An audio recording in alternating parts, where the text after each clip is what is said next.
Thank you all very much for coming out tonight. Can you all hear me? Is it too loud? It's okay? Okay. I was very concerned about it in a gymnasium, so that's good news. The meeting tonight is being recorded, and it will be available on local TV. It'll be on demand, and they'll also show the recording several times.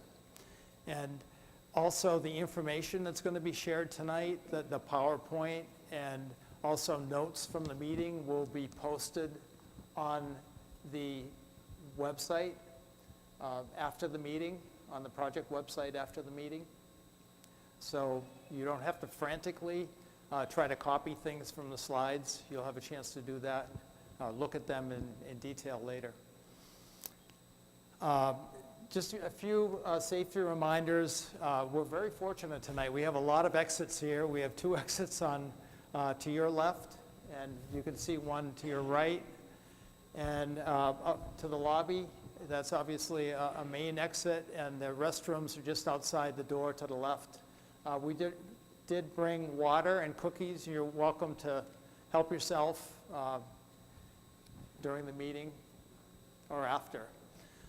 We will stay around after the formal presentation and be available to answer questions. The people on the project team, I'm Chris Bean, as I said. I'm with CLD Fuss & O'Neill, but other project team members have badges on, and it shows the company they're affiliated with. I want to take a second and thank Jane Simard, the business administrator, Dave Minkle, the media director, and John Michalski, the head custodian at the school. They have been tremendous in helping us prepare for the meeting, and it's really been enjoyable working with them. We appreciate their efforts. You can tell, I can tell, they take a lot of pride in what they do, and the school is in beautiful shape, so thank you. At this time, what I'd like to do is turn it over to Keith Cota, the Chief Project Manager from the New Hampshire DOT, and he'll explain a little bit about how DOT is involved and some of the history of the project. And then I'll come back when we start talking about the purpose and need of the project. So with that, turn it over to Keith. Thank you, Chris. As Chris noted, I'm Keith Cota, Chief Project Manager for New Hampshire DOT. Also with me is Mark Lauren. He's from one of our environmental specialists who's assisting through the NEPA documentation for the project. We also have Jamie Sikora from Federal Highway Administration. He's a very critical person in this whole decision process because the Federal Highway is our lead federal agency that we're developing the National Environmental Protection documentation through, what we call the NEPA document. As Chris indicated, we have staff. He has staff here with badges on. We have Nicole Fox. She's right here. Paul Kalinsky. And then we have Larry Pazewski in the back over there, along with Carrie Snyder. A little bit hard to hear. Okay. And we also have Vicki Chase from Normando. Larry and Carrie basically are assisting with the actual drafting of the environmental documents, the comparisons and the analysis and stuff. Vicki Chase is from Normando, is dealing with a lot of the environmental site condition reviews, environmental wetlands, vernal pools, things of this nature that we have to evaluate. What we plan on doing tonight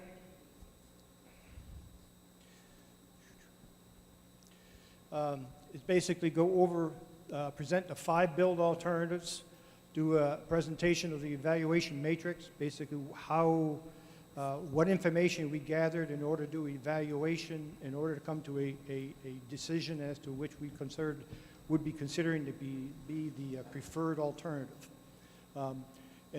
Basically, we will be here to answer questions and get input on these selected alternatives.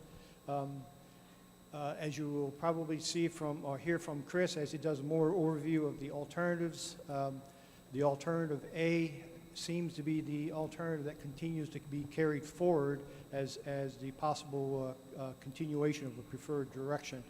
And then we'll basically go over the environmental approval schedule process, and then we can basically start on the next phase. Thank you. Many of you in this room probably know the history of this project. It goes back a long ways. Back in 1985, what's that? That'd be 6 years from the time I started work at the Department of Transportation. So it goes way back. And to note that I was actually part of the original phase of the project when they started looking at traffic reports and traffic studies and so on for this project. But it did start back with the interest through the Southern New Hampshire Planning Commission. There was at that point, the communities brought on CLD in order to do an application for I-93 limited access break. Basically what it meant is that they had to do a traffic analysis to justify the development of a new interchange on the interstate system. That was conditionally approved by Federal Highway Administration in 1991. As part of that, it required the accommodations of 8 lanes on 93, 4 lanes each way, northbound and southbound, a review and approval from Federal Highway Administration, and it did not include a westerly access, so basically just an easterly connection. And it also had to follow through and meet the National Environmental Protection Act, the NEPA documentation requirements. In 1996, there were an inclusion into the 10-year plan, but it had very limited funding at that time. One too much. And then basically it started, at that point, it started going through with the communities, hiring CLD, started developing the environmental document itself for the alternative studies and the environmental document itself.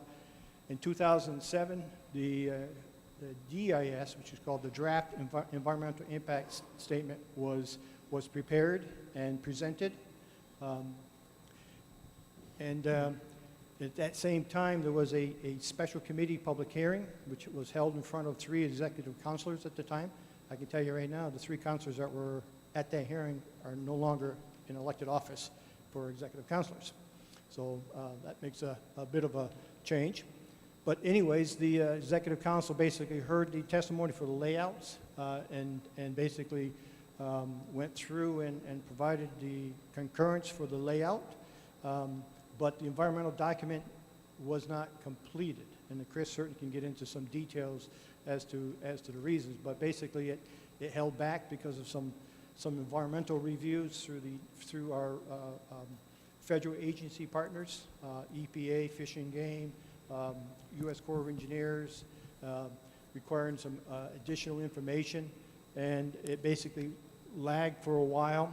And the project in 2011 was put on hold by the 2 towns. And then basically in 2016, as the department started pursuing the next development of our transportation improvement program, our 10-year plan, the interest popped back up as to the further assistance being developed with the Department of Transportation. Through this whole process up to this point, the 2 communities were basically the lead in developing the environmental documentation and the alternative studies. So in 2016, last year, we as Department of Transportation entered into an agreement with the 2 communities, Derry and Londonderry, to basically take a higher administrative role in the development of the environmental document, going through to the approval process for the decision, the record of decision, and once we get to that point, then the Department of Transportation will take full control of the project at that point of what we call NEPA approval. So that's what the memorandum of agreement basically states. We would complete the final design, right-of-way acquisitions, permitting requirements, and then the construction itself. So as well as in 2016, just to back up a little, in 2016, as part of the 10-year transportation plan, this project was fully incorporated into the transportation improvement system, our plan. And I believe we had a budget value of somewhere around $56 million set aside to accommodate this project. So in 2017, we started our discussions with Federal Highway Administration as the lead federal agency with what do we need to do to redevelop the document that we have. Keep in mind, 2017, 2007, a little bit dated. 10 years of time has lapsed. Some things have changed out there. So that did require basically a reassessment of the decisions that were made previously to reconfirm that we have the reasonable range of alternatives that you see on these walls, and that the environmental changes in the corridor has been documented. Keep in mind, 10 years, some houses have aged to the point where now they may be eligible for being historic properties, so we've got to reevaluate those. Wetland systems don't always stay in one location. Sometimes they get a little bit bigger, or they get a little bit smaller. So there's a lot of differences that may have occurred in the corridor. So this process basically here required us now to go back, evaluate these alternatives, redevelop our traffic model, because again, we're looking at 10 years more of growth of traffic that we have in the corridor, and then reevaluate these alternatives. And that's basically what we're here for tonight, is to give you a summary of our reevaluation and our general conclusion. Thank you, Keith. Just a reminder, the handouts at the front table included the notice of the meeting. It's got a lot of good information about the purpose of the meeting and so forth on there, if you want to take one of those. Also, there's an updated fact sheet that has a lot of detailed information. If you really want to do a little research and digging, it's on here. And it also lists the website on here. So if you want to do a little bit more digging, you can also find that website on there. And lastly, there is, I'll remind you again too, there's a comment form over there on the table. And you're welcome. We encourage you to leave any comments tonight, or you can get on the website and submit them on the website. So, we were last here in September, and we said we had a bunch of work to do. And it may not look like it, but we did a lot of work, and really our work is shown all in this table, which I'm going to go over the highlights of what the evaluation, the comparison of the alternative shows. But in order to do the work, we worked on traffic. We are in the process of completing the traffic report, getting final comments, et cetera. It goes out to the year 2040, and based on that information, we updated the alternative alignments that you see on the wall here from what was designed several years ago. So there's a lot of information, a lot of detail on those plans, each one of those alternatives.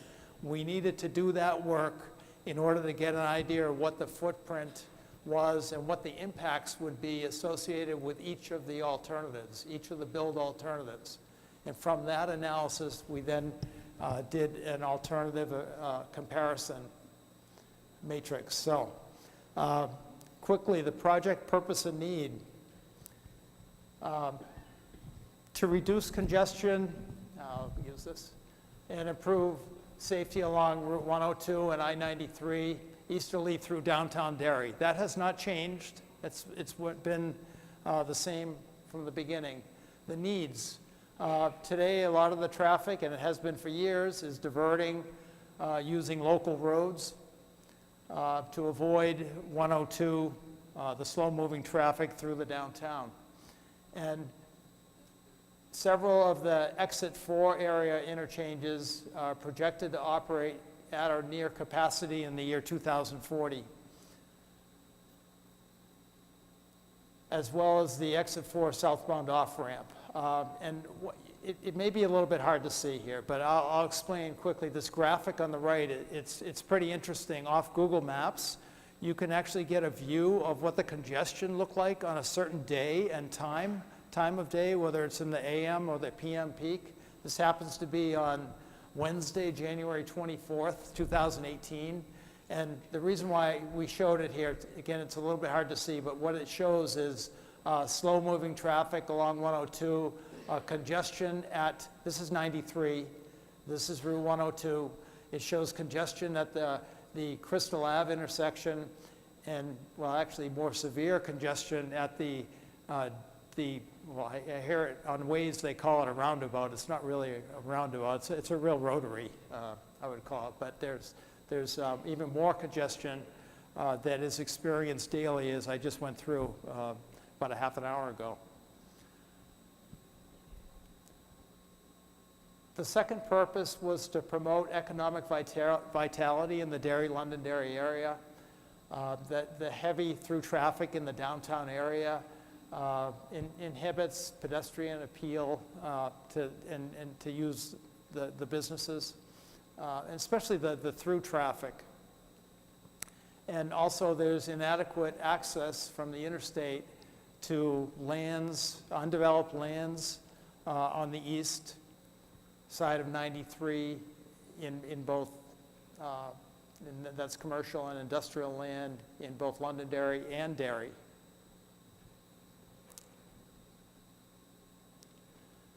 So Keith spoke of the National Environmental Policy Act, and I think he explained it, but just quickly, the supplemental EIS, it's because all the information we had was old. Needed to be refreshed, so we have refreshed the information, and we will be distributing, finalizing a supplemental draft EIS in early September prior to the public hearing, the second public hearing we're going to have on this project, a new public hearing. That's what the requirement was, and we're addressing changes and new information in the design of the alternatives, changes in the environment, changes in the regulations.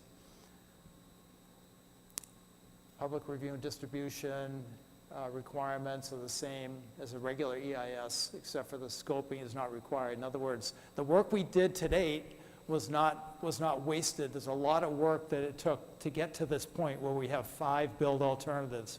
What we needed to do was just refresh this information. Current project status, where do we stand right now? As I said, we're in the process of completing the supplemental draft of the 5 build alternatives, the ones on the wall, A, B, C, D, and F. Don't ask me where E is.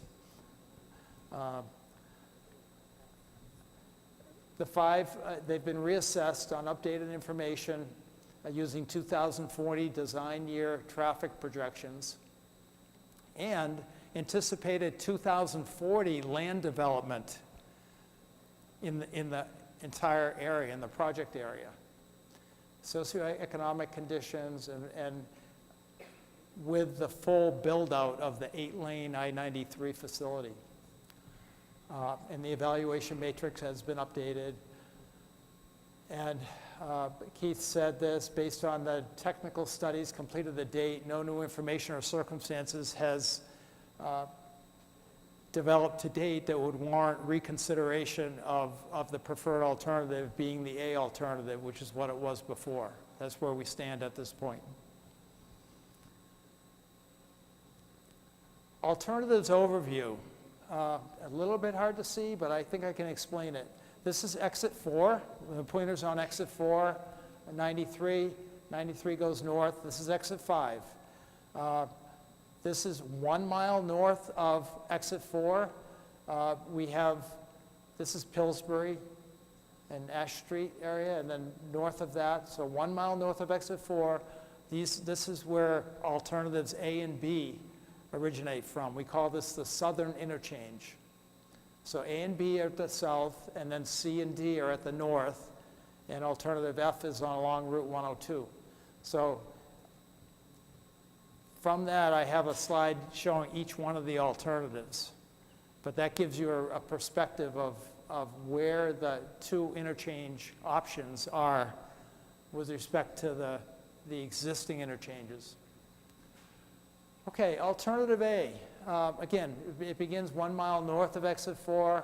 It proceeds along a new road, and it ties in at Folsom, where Folsom and North High Street come together, and then it runs along Folsom Road out to Ross's Corner.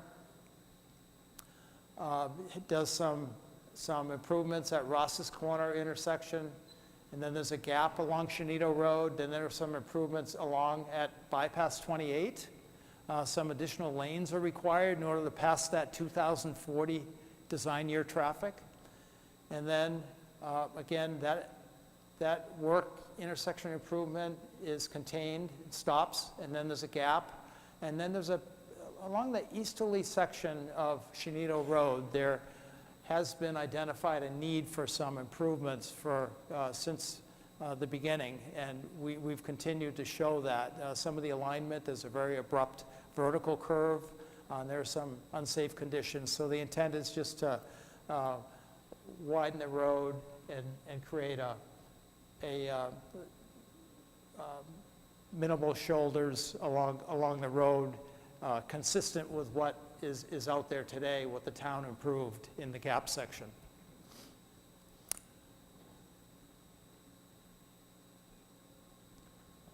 Alternative A, if you go out here to Route 102, I will mention that there are proposed signals at Route 102, Shenito and Route 102, and we determined there's a signal warrant at North Shore Road also, so that would be integrated into the signalization. And with a left turn, exclusive left turn lane being provided at North Shore Road, that left turn lane that width would be extended up to English Range Road to provide a turn slot for people to sit and wait to turn left into English Range Road. So anyway, alternative A, 5.3 miles long, construction cost $37 million. That's just for the road construction. Transmission line relocation costs, $850,000. Interesting. Why is that up there? I'll explain in a minute. Alternative B, very similar to A, same interchange location, but instead of tying in down at Folsom Road, it takes a swing to the northeast, and it comes in and it ties in opposite Ashley Drive.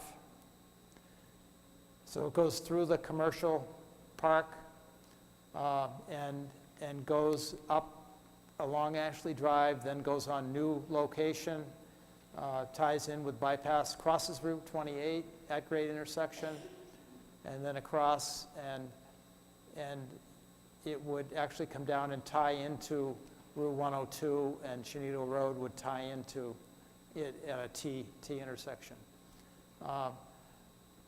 I'll go over these again quickly, but 5.6 miles, construction cost 37.8. It was about the same as 37.1 versus 37.8.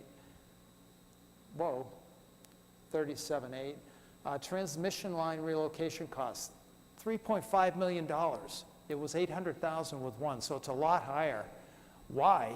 Why would it be higher? Well, there's a lot of transmission lines involved over here, and there would be required a lot of relocation and impact to those, and also in this area.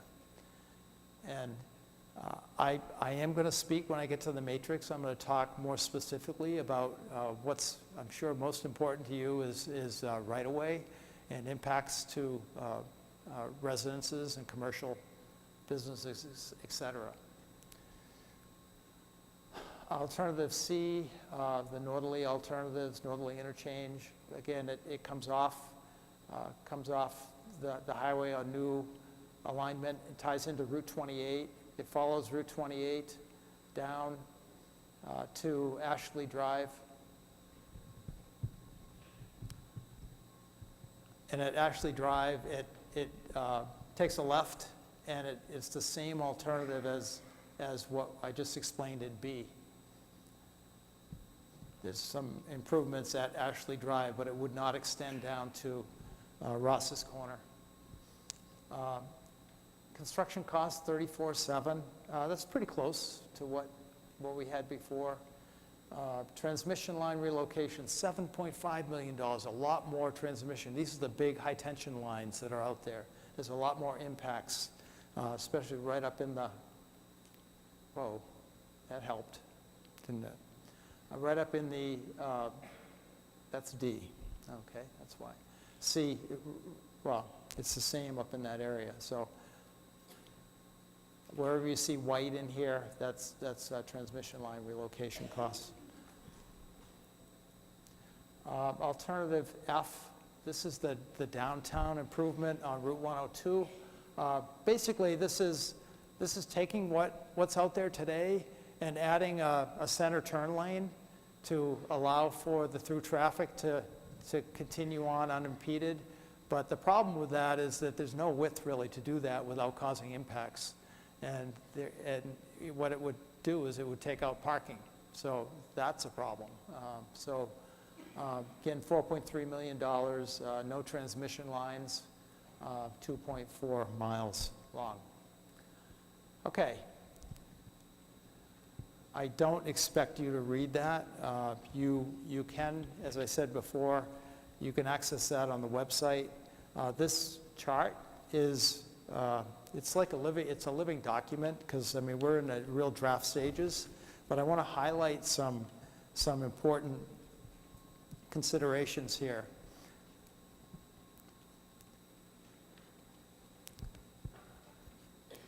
Because you can't see that, let's just go to here and then I can highlight the differences.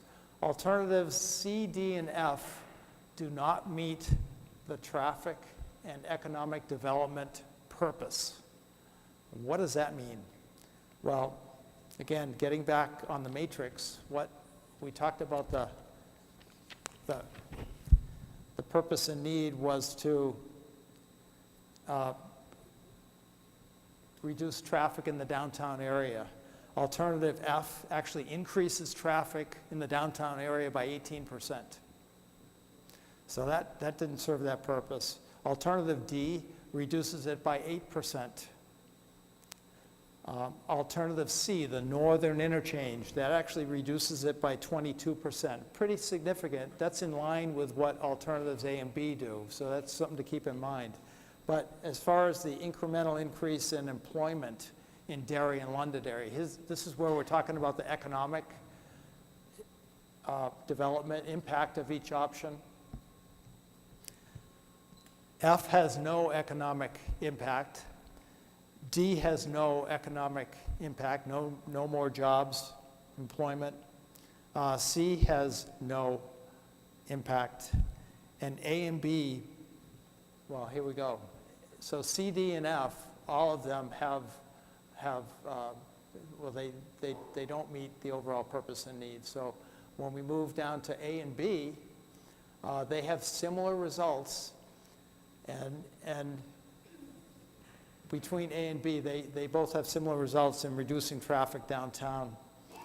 A has a 19% reduction, B is 24%.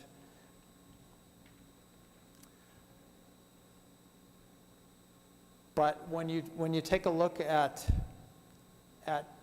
comparing B and A on some of the other categories, you'll see a significant difference. Now I'm just going to talk about A and B, okay?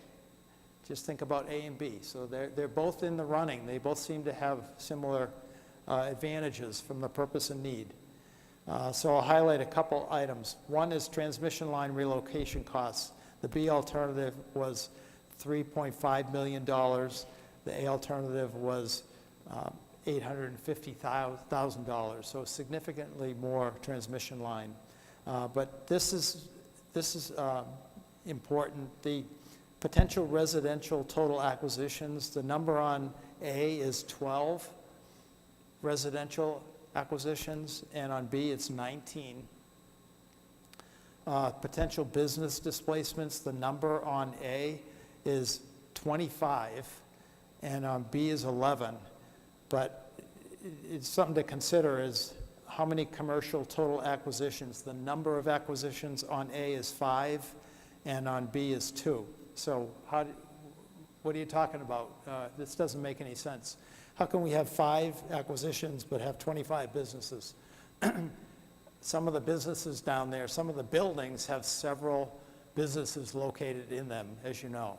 So they're multiple, they're like business, I think of them as business condos.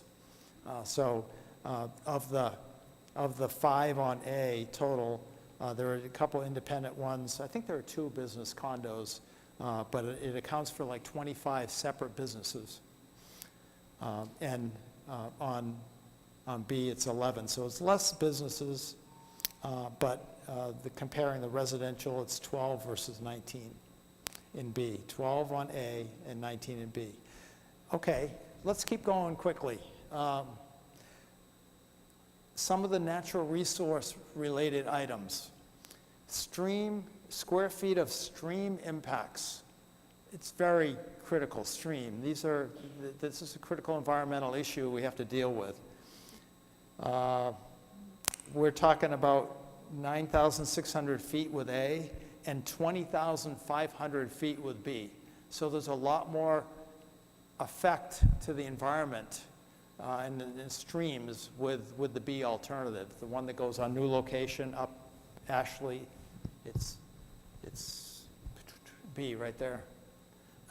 There's many more stream relocations. Lane miles for chloride loading. Well, what's that about? Lane miles for chloride loading.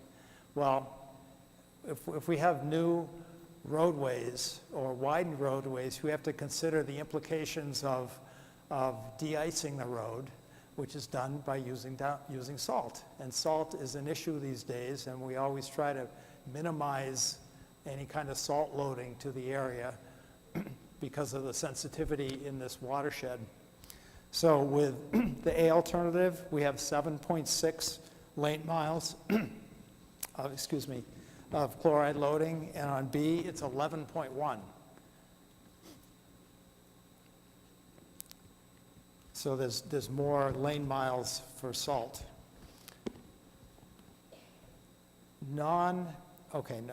Here we go. Wetlands, total wetlands. Again, this is huge from the environmental standpoint. The A alternative has 3.4 acres of wetlands and vernal pools, and the B alternative has 10.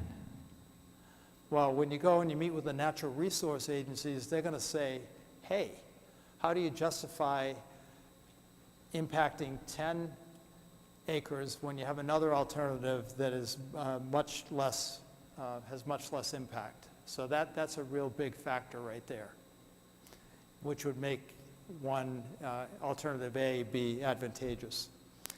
So there's a lot of other information, detailed information on here. It may change a little bit here or there, but those are the major factors in consideration at this point, and there are a lot of similarities to what was created before.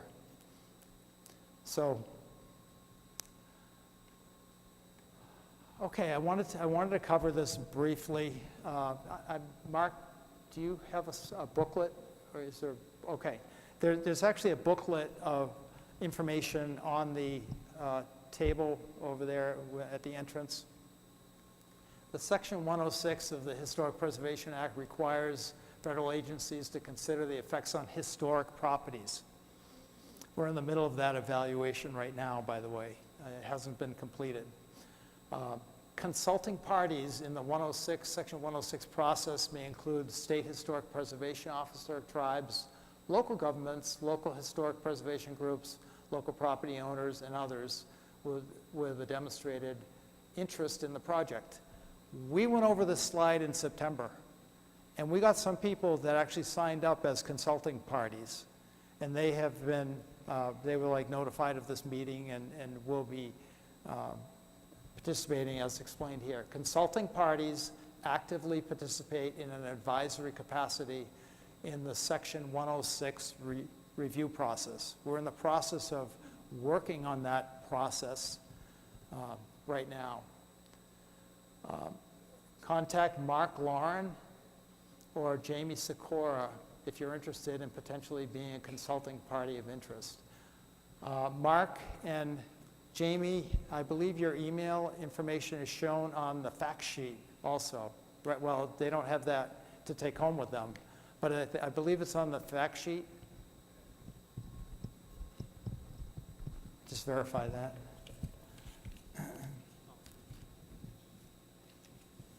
This is the fact sheet. That's what it looks like.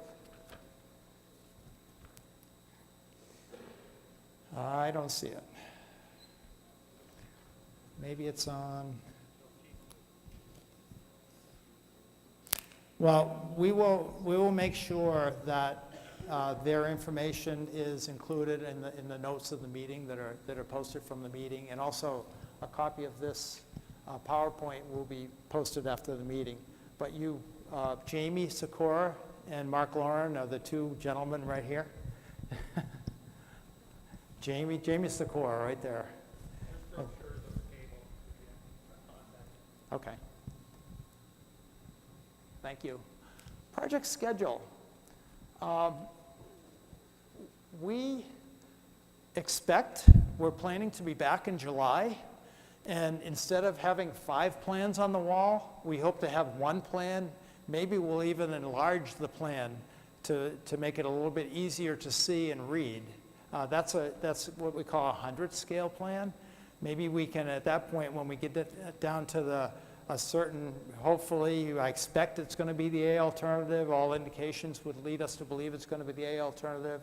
We'll come back in July, and we'll have more information on that plan, and to be able to explain your questions on the details, like what's happening with the drainage here, and what are the plans.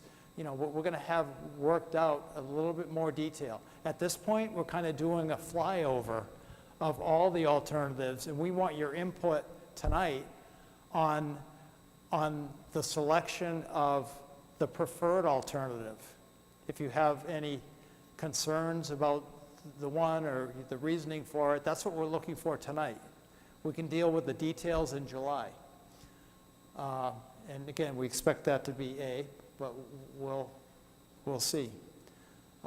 Supplemental draft EIS is going to be published in early September 2018. Public hearing in mid-September 2018. It's right around the corner, just a summer away. Notice of availability for the final EIS, record of decision. What is that?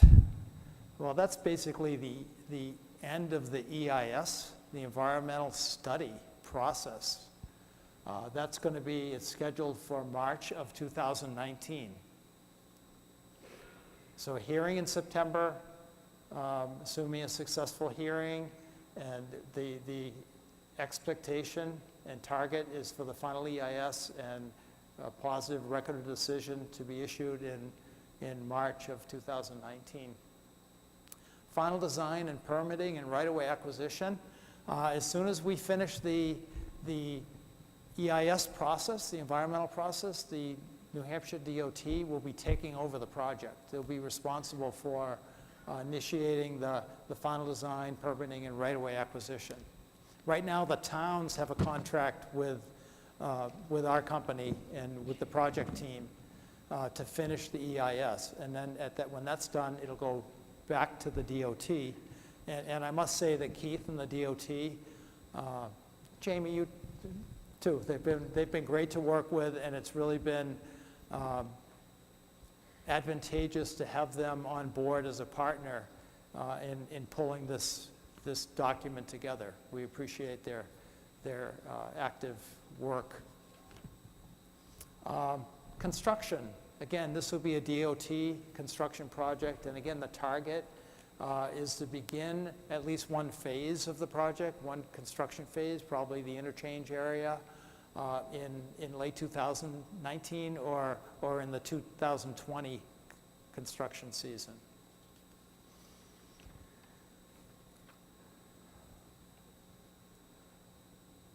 This is basically the comment form that you have.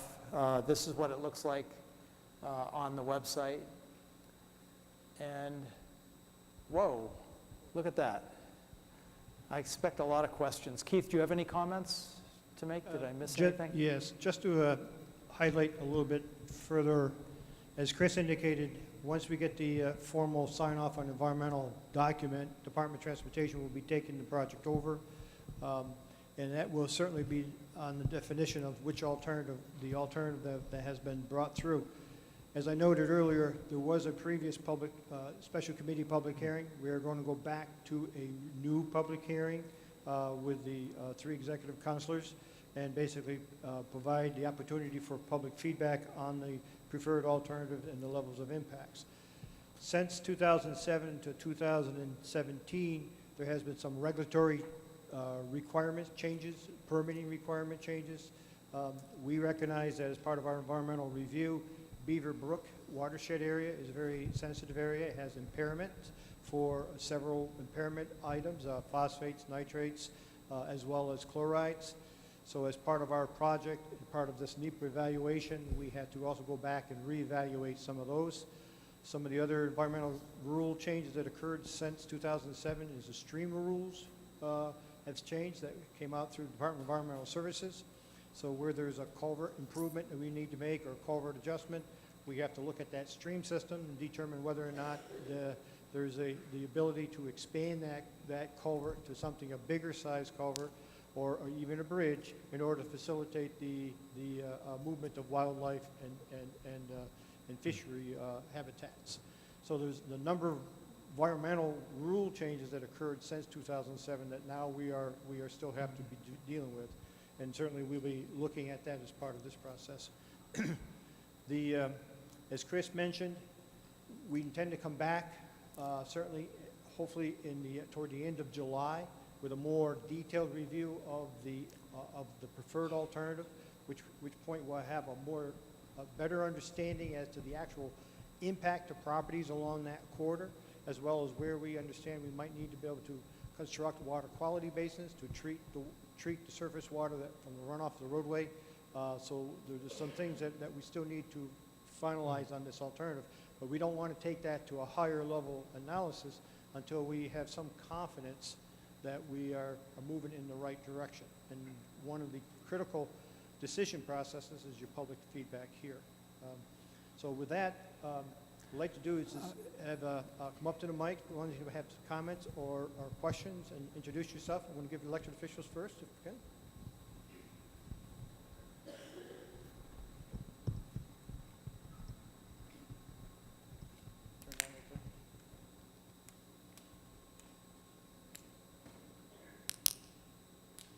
Oh, wait a minute. Right now. Hello? Okay. Thank you very much for the presentation. I'm John O'Connor, State Rep for Derry. I'm also Chairman of the Environmental and Agricultural Committee, and I also sit on Public Works, so this is obviously of an interest to me. My first question, I only have 2. My first question is for you.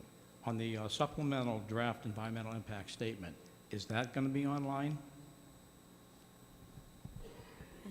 Yes, the supplemental draft, when it is issued, it'll be online. It'll be issued in early September of this year.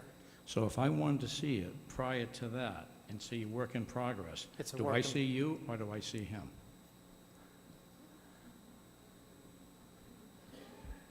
Or do I Yes. see the commissioner? You can certainly see me. We certainly will be able And we to can provide work you out an some- arrangement for me to go up there and, Sure because can. I still have the original 2007, so I do want to do my own comparison on that also. So while this is moving forward and it looks like alternative A is kind of leading the right way, is the engineers currently looking at expanding on that so there's no delay in the future? Because we've delayed the impact study because of the additional traffic analysis.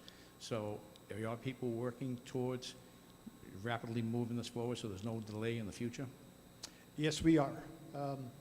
At the July meeting, we'll have an overview of how the department feels the project can be implemented in the timeline for that implementation. As we indicated, Chris indicated on one of the slides, that our hope is to start construction at least by the end of 2019 or into construction season of 2020 and progressively move the project forward for its completion. So we'll have a better understanding at our next meeting. Very good, thank you. You're welcome. Just prior to you speaking, I want to cover one item. I would be very remiss if I didn't speak about the trail underpass. It was in September, a majority of the meeting was about concerns about the trail underpass and how we were going to deal with that as part of the project. We did agree after the meeting to go take a look at the possibility of accommodating a crossing that would be not at grade, something that would allow for safe crossing, either an underpass or overpass. And the good news is that we did actually make revisions to the profile of the roadway. And if you come over to the Alternative A plan and look at it, we actually shifted North High Street a bit to the west. And we have shown on here a 14-foot wide by 12-foot high underpass culvert under the connector road that would give access to the rail right-of-way on the north side. So, thank you. I just wanted to, and that is proposed to be completed as part of the project. Yes, I'm sorry. Marge Bedoy, Londonderry Conservation Commission. You must have been reading my mind. But I do have another question, kind of taking off on John, that will any of the supporting environmental studies be made accessible to the public prior to the public meeting? Yes, they will. As soon as we can review the document and prepare the draft EIS, draft supplemental EIS, and we have concurrence with the Federal Highway Administration, and certainly we'll be looking to post the information. I anticipate it will be posted certainly prior to the public hearing date, so people will Prior have to time. the July one or the September? September. Right, so probably not till August. I hope to have it completed so we can post it by the end of August, but yes. As soon as it's available. Hi, Frank Saporetto, State Rep for Derry, Oxbow Lane. Initially, most of the other alternatives you've given us have been in 56 million, and that cost, or excess of 50 million, and your cost, including the cost for transmission and change, is about 38 million. My question is, are there additional costs that aren't included, or did you really shave Oh, off yeah, all that? there are more So I would- costs. If you would go into, that wasn't listed on the... What's important, remember I mentioned the right-of-way and the right-of-way impacts. What is also important to consider is the right-of-way costs are not included in that estimate right there. So right-of-way costs would be added on to the construction cost. Construction cost is actually what it costs to build the road, to actually get out there and build the gravel and the grading and the pavement and all that, the signalization, all the elements associated with the road itself. So right-of-way costs would have to be added on to that. The DOT is assisting with that effort right now. They will be zeroing in on that estimate. I'm not sure that when they're going to come up with that, but that will be forthcoming. That's correct. As Chris has noted, the actual cost for the overall project really consists of three segments. One is, actually it's got really 4 segments, but the first one is the preliminary engineering. How much it costs in order to do the final design engineering for the project itself. Then we deal with the right-of-way acquisition cost, which includes the purchasing of the properties needed to build this project. Might be slope easements, it may be right-of-way takings, strip acquisitions, the actual physical purchase of a property, and relocation cost for relocation. And then the third element is a construction cost. And we do have a fourth element, and that is cost for environmental commitments. So in order for the wetland impacts and so on, it certainly results in an agreement to commit to certain elements, and it may be a cost to DES for those impacts. So we have 4 impacts. Right now, the 10-year transportation improvement plan has approximately $56 million set aside. has about 12 million set aside for right-of-way acquisitions and about 30, I believe it's, if I remember the numbers correctly, but somewhere's around 36 or 37 million dollars for construction. The remainder is engineering cost. So those are all planning costs. This is what we anticipated based upon early assessments of costs, but as those get adjusted, we will certainly look to see how we can accommodate any adjustments in those numbers as we go through our next 10-year transportation plan updates and so on. Ma'am? Hi, Chris. How are you? Long time no see. Nice to see you, Roberta. Having been on the original committee, we studied 47 alternatives. Are we still studying alternatives? No, No? no, that was part of the scoping process, where we narrowed the alternatives from 47 down to 5. And these are the 5 alternatives that I said, with the supplemental EIS, we didn't need to go back to scoping. All we had to do was reevaluate these 5 build alternatives, and that's where we are. That's what we're proceeding with. So the answer is no, we're not going back to the 47. Okay. I would like to say that I take pride in getting state legislation repealed that said Londonderry and Derry were not eligible for state or federal funds. I got that repealed with Senator Shaheen's help, and I'm very proud of that one. Thank you so much.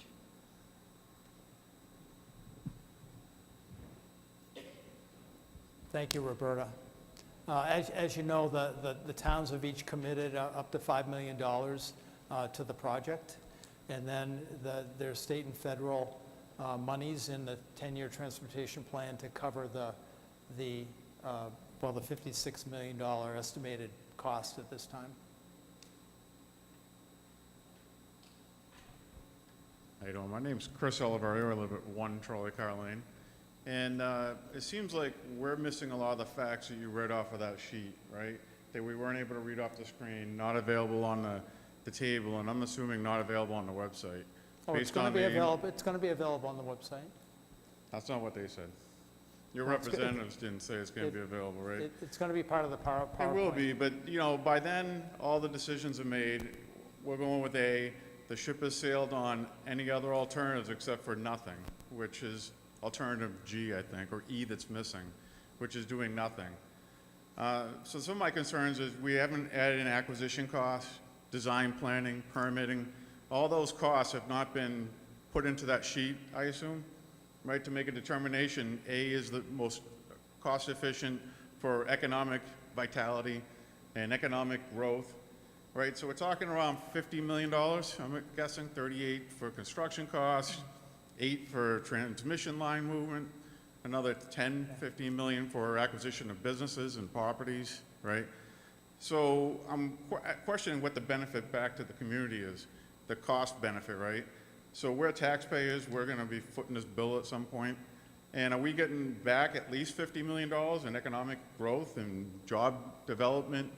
Because I'm trying to understand how leaving traffic down 102 is economic vitality, right? I understand people may not want to stop at a business and go shopping, but we're taking a number of houses and businesses along these alternatives to get people off of 93 and into Chester, which is what this is doing, right? It's taking people off of 93 instead of going exit 4 through Derry, and it's going to go Folsom Road down to Cheeto, right? And I think the only economic vitality benefit to the alternative A is the access to Pillsbury development, the property that they own, the businesses they're going to build there. So are those going to cost benefit to all the businesses taken? Is that where the vitality is going to come from, the jobs are going to come from, is accessing that property? Because C and D don't access that land, right? There, as part of the draft EIS, there's a full analysis that will be included on the impact, socioeconomic impacts. And that'll include the overall expected net increase in employment. I want to mention one other item, though. You mentioned about cost. And remember, the matrix, what we're doing as part of the document at this point is trying to compare all the alternatives. So if there are items that are similar costs for all the options, then it's not really a deciding factor. So it's not a consideration I for guess for trying me, to. a deciding decision of doing nothing or doing, improvement downtown, right? Right. Because we're saying that this is gonna cost $100 million by the time we get around to doing it. So is 93 gonna be widened by then? By 2020? Yes. All right, By 2020, yeah, we'll that be- section of we should be 93. finishing up about the end of Right. 2020. So by then, we just finished putting up sound barriers down Charlie Carr Lane on the other side, and then we're gonna take those down to put an interchange in. Right, we're not gonna build the sound barriers because we anticipate A being the alternative, and that this isn't a 10-year plan now, Yes, it is. and we're gonna spend over $50 million to do this. The 10-year plan has designated approximately $56 million, yes. All right. Now, one of the points you make is critical, because that's the balancing of the environmental comparisons and analysis, because we want to make sure that the decision that's being made has the appropriate benefits as well as reciprocal level of impacts. There's going to be, got to be an acknowledgement that there's going to be impacts in order to make any improvements, or not even making any improvements, not making improvement, a no-build alternative.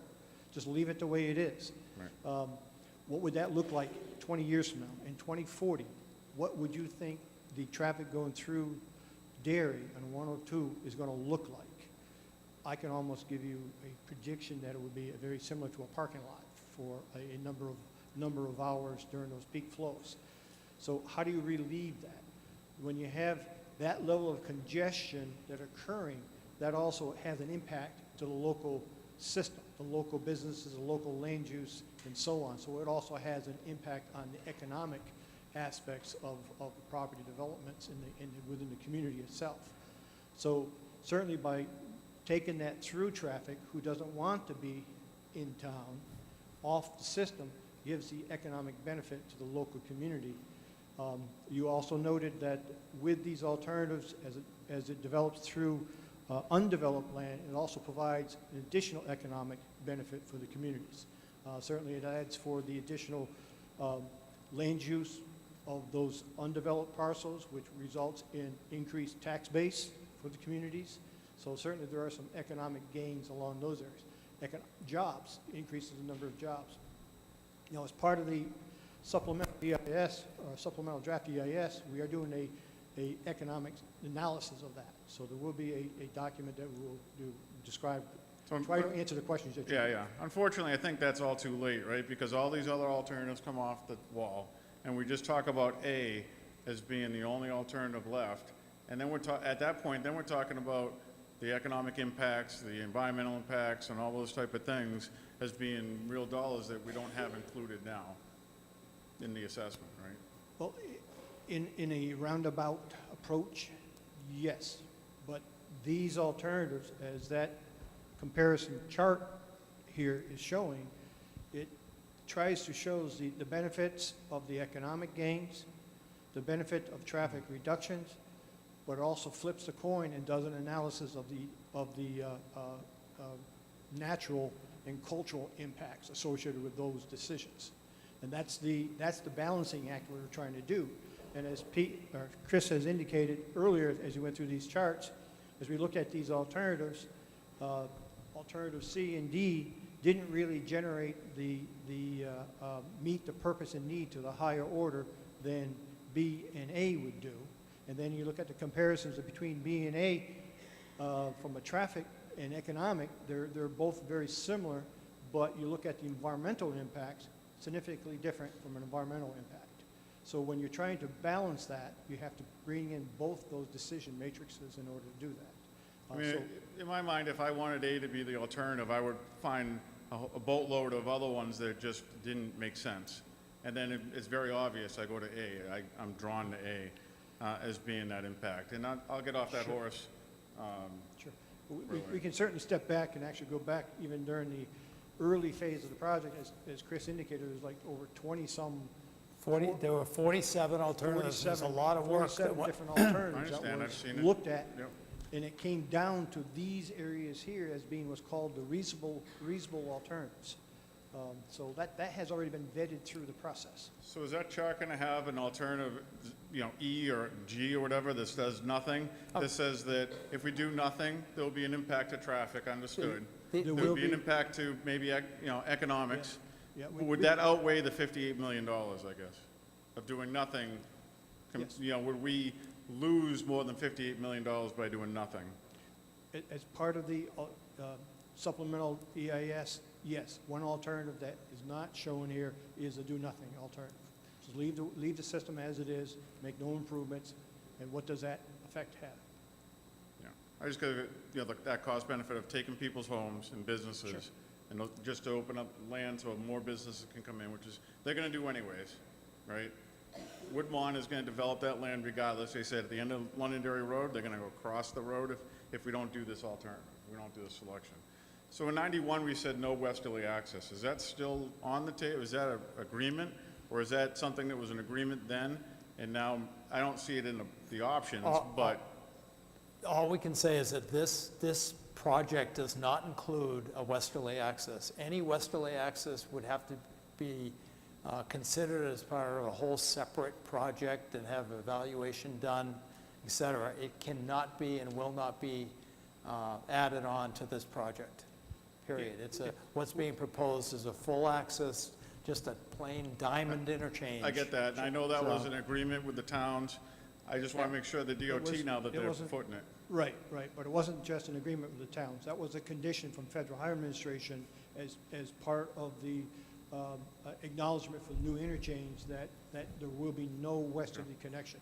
Because I've seen renditions of a bridge going over Trolley Car Lane, opening into the Pillsbury property with businesses, this economic vitality we're talking about, driving over Trolley Car Lane to get to that. And I'm just trying to make sure that the land that's been cleared across from Trolley Car, all the way up to Hovey, wasn't because they're gonna put an interchange. Yes, and I have seen the same level of concepts, and as Chris indicated, that's not part of this project study, and if it was, it'll be a whole new Okay. environmental study.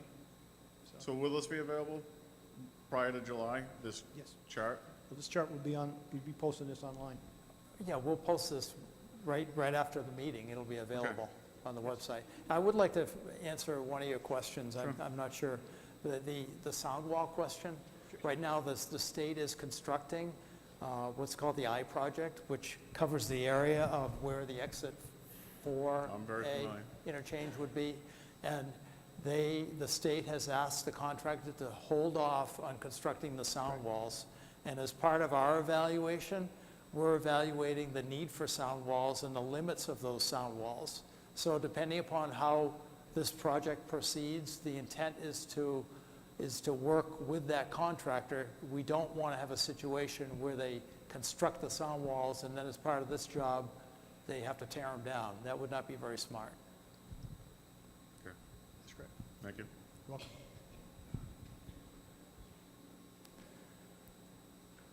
I'd like to answer that question. My name's Steve Papa, live at 54 Trolley Car Lane, and it's in respect to the wall.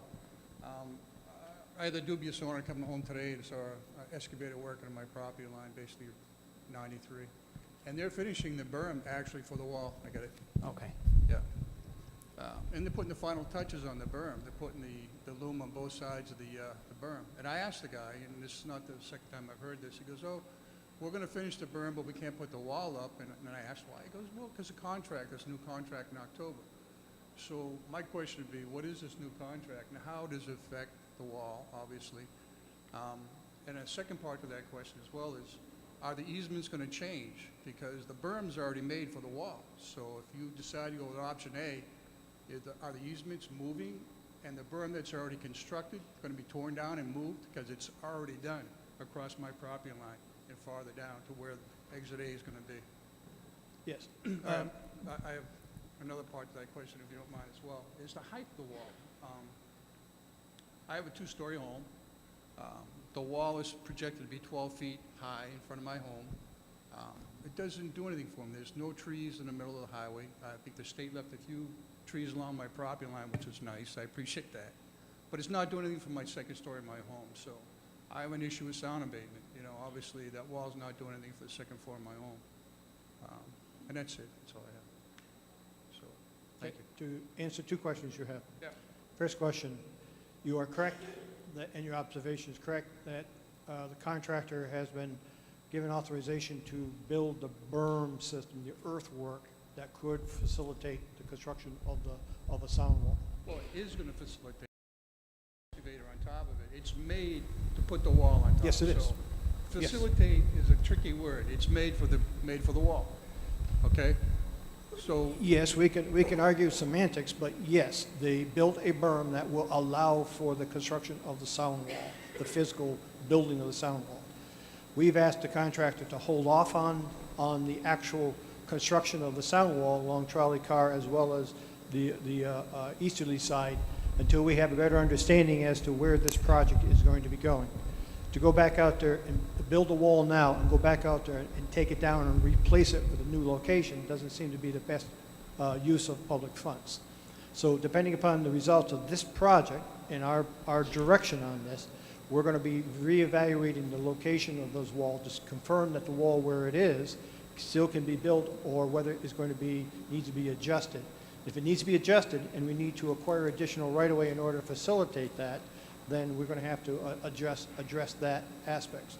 Keep in mind, the new interchange, the Diamond interchange that looking at for this exit for alternative A shifts the right-of-way a bit toward the west side, toward Trolley Car. So there's going to be some additional right-of-way impacts along those properties in order to accommodate this new interchange. So we have to make sure we adjust the wall so that it's in the proper location, and then we're going to have to time it as to when we can construct that wall. The second question that you had is the wall heights. We don't look to abate second-level impacts to buildings. The receptors for noise reduction is at the yard level. So there are properties that have a higher elevation. They certainly may get some additional get the noise over top of the wall. The requirements for us is to look at the abatement at the yard. so when you say that you talked to the contractor to ask him not to put the wall up, I'm seeming to be a little confused because I'm watching this guy put finished loom on both sides of the berm, right? That's not stopping the construction of the wall. That's the base for the wall. So if you decide to go to option A, they're going to have to tear all that out, I assume. Is that what you're saying? So Yes. why are we wasting money? Why is a contractor building the berm, putting finished loom on both sides, if you told them not to continue with the wall? And again, it comes down to how far do we want to carry the investment. Certainly, earthwork is cheaper than building the physical wall system. We need to build the earthwork, but we also need to make sure that we put and stabilize it with grass. In order to build grass, you also got to put the loam in there and the seed mix. So in order to give it stabilization, we need to keep it in place. So if we come through and we have to rebuild it, certainly we'll be able to use that same material and readjust that material at certainly a lower cost than having to shift an entire wall system. So it's just cost effectiveness. The berm took a lot longer to put that wall up. You're talking a couple concrete columns and wood you slide in between the columns. The berm is what took a lot of time to build. I watched them. They're in my backyard. Sure. All right? That's where your money is. Putting a wall up is not a cost. You already have the concrete, the wood. The berm is what took the money. Well, if that's what you're thinking. But It is. my understanding of building that concrete column, the metal post that goes up, the concrete post that goes up, and the wood plats and stuff is very costly. Yeah, they sit on the berm that they Very built. costly. Anyway, so there's no chance of putting any type of sound barrier up currently right now on top of the berm. We have to wait till October to the new contract. Is that correct? We are reevaluating the location of the sound wall based upon the direction for alternative A. What is the new contract? I've heard it twice. I heard it from the construction guys. I heard it from another The representative. new contract? Yeah, there's a new contract. This is for Exit A, or Exit 4A. Alternative Yes, that would be the new contract. A, which covers the rest of the widening of the highway as well. For- Because they said they need to stop. They're not going to go 4 lanes because obviously exit 4A? It's That's- going to that is still be incorrect. 2 lanes until, That's totally incorrect. The 93 expansion, with the current project that we have now, certainly it's expanding that through, we have 6 lanes, 3 lanes each way. We're putting out another contract with the end of this construction year, or this calendar year, for a project that was going to now come through and finish up the four lanes at each side. So it'll be an 8-lane facility. That's in the program. That's going to be moving forward. So by the time this project here starts, probably in 2020 timeframe, if we can get moving forward, should be seeing 8 lanes of roadway facility out there. I just like to say this, that I've walked out, I've walked the line, and that berm actually swings towards where that exit 4A south ramp's going to be. Yes, it does. All right? It does. It already Yes. swings that way. Yeah. They already have property marked off, all right? So my question would be, why can't you put something up down? I don't think that easement is going to move. You can see where it goes right through my neighbor's garage. Yeah. I think it's already established. Yeah. And again, I'm going to come back to the prudent decision of spending public funds for something that may need to be torn down and rebuilt. Each of these walls on both of these sides of the roadways is in excess of $750,000. That's not counting the berm. That's counting the wall system. So is it appropriate to spend $750,000 to build a wall that we may need to tear down and build a new wall? So that's the decision the department made, and we certainly will stay with that decision until we can move forward and see where we are. We will try to accelerate once we get to the approval of this project and get the first project out. We try to accelerate the construction of that wall system. All right, so back on the abatement, sound abatement, so the state, position is it's ground level, we don't care about second-story homes, It's not only state, but it's also the federal requirements. federal place. So what about, help like the people they had at the airport, some sort of sound abatement? Is there any federal assistance at all where they would help soundproof their homes? Yeah. No. No, there isn't. It's, All right, thanks, appreciate it.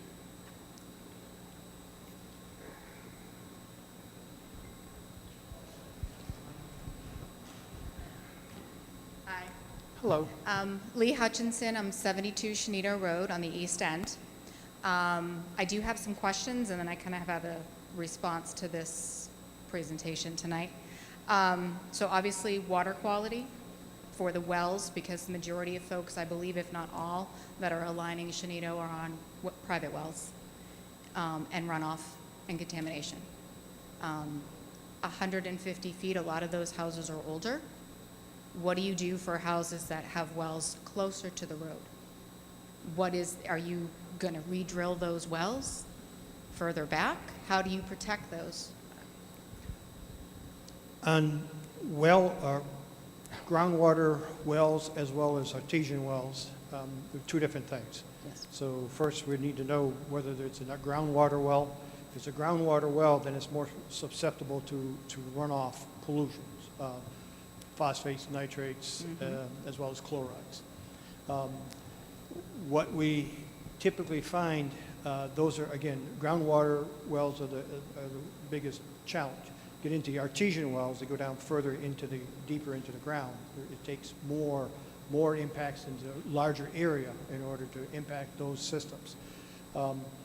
What we would be doing is, as part of our water quality, we'll be mapping out all the well systems where they're located, and there's a certain boundary, a distance around the radius of that well where we would have to minimize our water quality treatment systems, areas. So it would have to be outside of a certain radius. What are those minimum activities that you would have to do? Because I can tell you right now, our well is shallow and close to the road. So Right. you're either going to have to go a lot further from our house or do a lot of activities that are going to protect that well. Yeah. Usually the biggest impact as we see with wells has to deal with the chlorides. Salt loading for winter salt in order to reduce the ice conditions. This section of Shenito Road, as Chris has indicated, certainly we want to adjust the rollingness of the roadway so that it's a little bit safer from a line of sight view and so on. As part of that, we are looking to expand that roadway to accommodate basically a shoulder condition out there, and that doesn't exist out there today. And that would be on one side only? Both sides. You're taking the sidewalk back? We'll be looking at shoulders Yep. to accommodate certainly bicycle access capabilities, as well as we're looking at there's existing sidewalks. We'll be looking at how that existing sidewalk system can still be perpetuated, continued. Now, with that section of roadway is not going to have a large amount of pavement increase. So the loading that's occurring today for chlorides shouldn't change drastically what you see today. So if you are not impacted today with the existing roadway, the likelihood of being impacted after the improvements are completed should probably mirror the very similar condition. Even with the thousands of more cars you're putting on that road, commuting time in the morning and in the afternoon? Again, the issue is the nitrates and phosphates. That's more of a natural element Chloride. conditions, and chlorides is an issue of winter conditions. So certainly, as part of our project and study, we want to know that you have a concern. This is certainly things that we want to be aware of, and we can certainly look at our drainage and making sure that from a drainage outfall, we're not sending water from the roadway directly to the well locations. Okay. Okay. So those are the things that we'd be looking for. Okay. Regarding water quality, Beaver Lake watershed, your numbers, I would recheck your acreage numbers for that prime wetland down at the end of Chenito. That is a flood zone. Okay. Your 100-year floods have happened a number of times in 20 years, to the point where people have been forced out of their houses. So how do you protect that watershed, and how do you protect Beaver Lake if you're going to be doing so much expansion in the roadway down at that intersection? We're right in the process of completing a hydraulic study for that culvert, and we have pictures. We're aware of what's happened with the flooding down there. What we've actually learned, we haven't finished the evaluation, but there are downstream impacts that affect the ponding in that area also. There could be an issue with the size of the bridge underneath Route 102 also, but we're doing a complete evaluation to determine what size underpass we need to construct as part of this project, and we will make sure that water that we collect along the widened roadway in that area is taken, and the goal would be to treat that water prior to it going into, outfalling into any stream. Is that, I don't see an A on those properties, so is that because it's a partial, most likely a partial taking? In order to do that type of, or volume of work to those properties? Yes. I'm sorry, the B alternative shows an A No. on a property over there, which is an Correct. acquisition. Mm-hmm. It does involve an acquisition where the B alternative comes down and where it would come down and tie into Chenito Road. That's a B But what alternative. about A? Because it's behind the first property on the corner is where that wetlands backs up. There's no acquisition There's in none. that area, Okay. none. The next question is talking about the chloride, the widening of the road, the two curves with low to minimal to none line of sights at the top of the hill where the old William Clement house is, down at Jeff Lane as well. The knoll that's in front of our house that you go down, there's zero visibility down below that knoll. You also have a significant grade from the top of the hill down to that knoll, that in the wintertime, that road has been closed a number of times. Buses and cars cannot get up that hill, and it should be closed more often. Adding thousands of more cars to that road without doing anything to that grade, and I know you say you're going to try to even things out, but those drawings do not show anything significant enough to fix that. How do you think that that's okay, to add thousands of more cars to a hill that buses and cars can't get up in the winter? I can answer that. Please. What you're looking at is a two-dimensional plan. Yeah. You can't see what's happening with the profile. We identified that area, specific area, Yep. as an area of concern and an area of deficiency with the vertical curve, just what you're talking about. So as part of our project, we're actually going to soften that curve, improve the sight distance, and regrade that area as part of the project. I'm talking about the slope from the top of the hill. You're going to re-level out from the We're top gonna, of the hill? when we come back in July, I would Yeah. expect that we will have, assuming it's the A alternative, which I would expect that we would be, we'll come back with a profile that will show just what we're planning to do in that area. Okay. But it will approve it and bring it back up to standards to meet the speeds in that area. Okay. Are there weight, load, and size requirements or standards that have limitations for grades of certain extents on residential roads?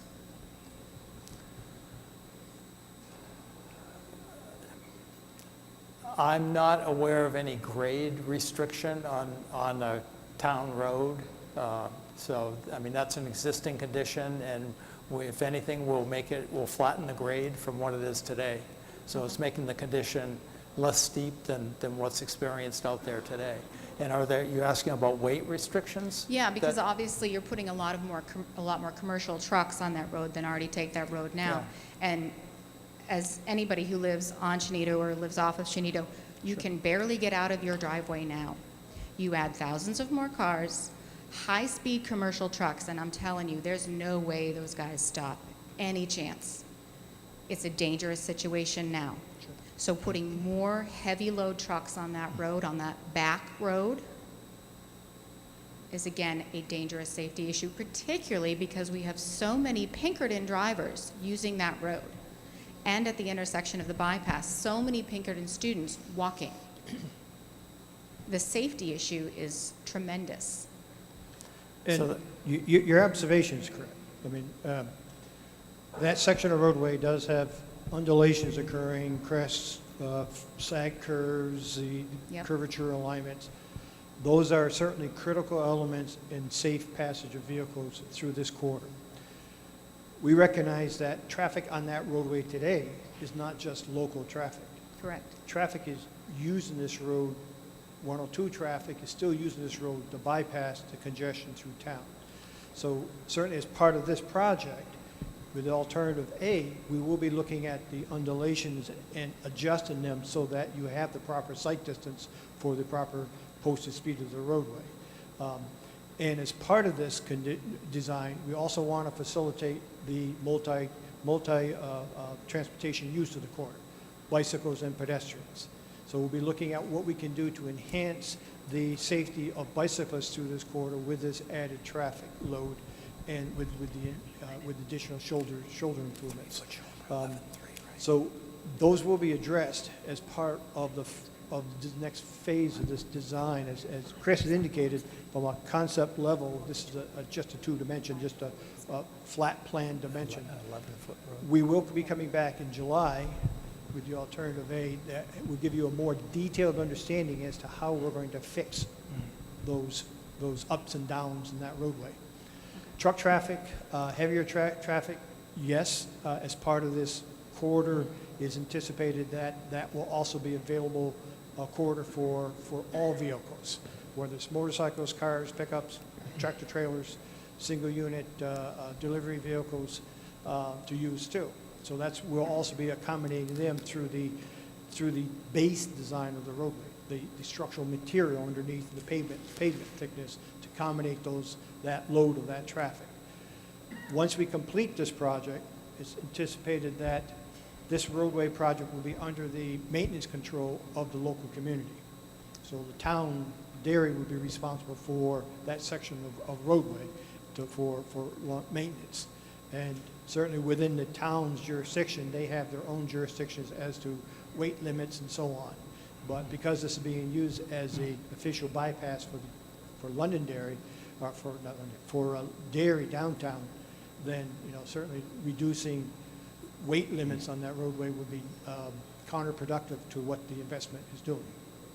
So yes, you will probably see. Counterproductive, but possibly necessary.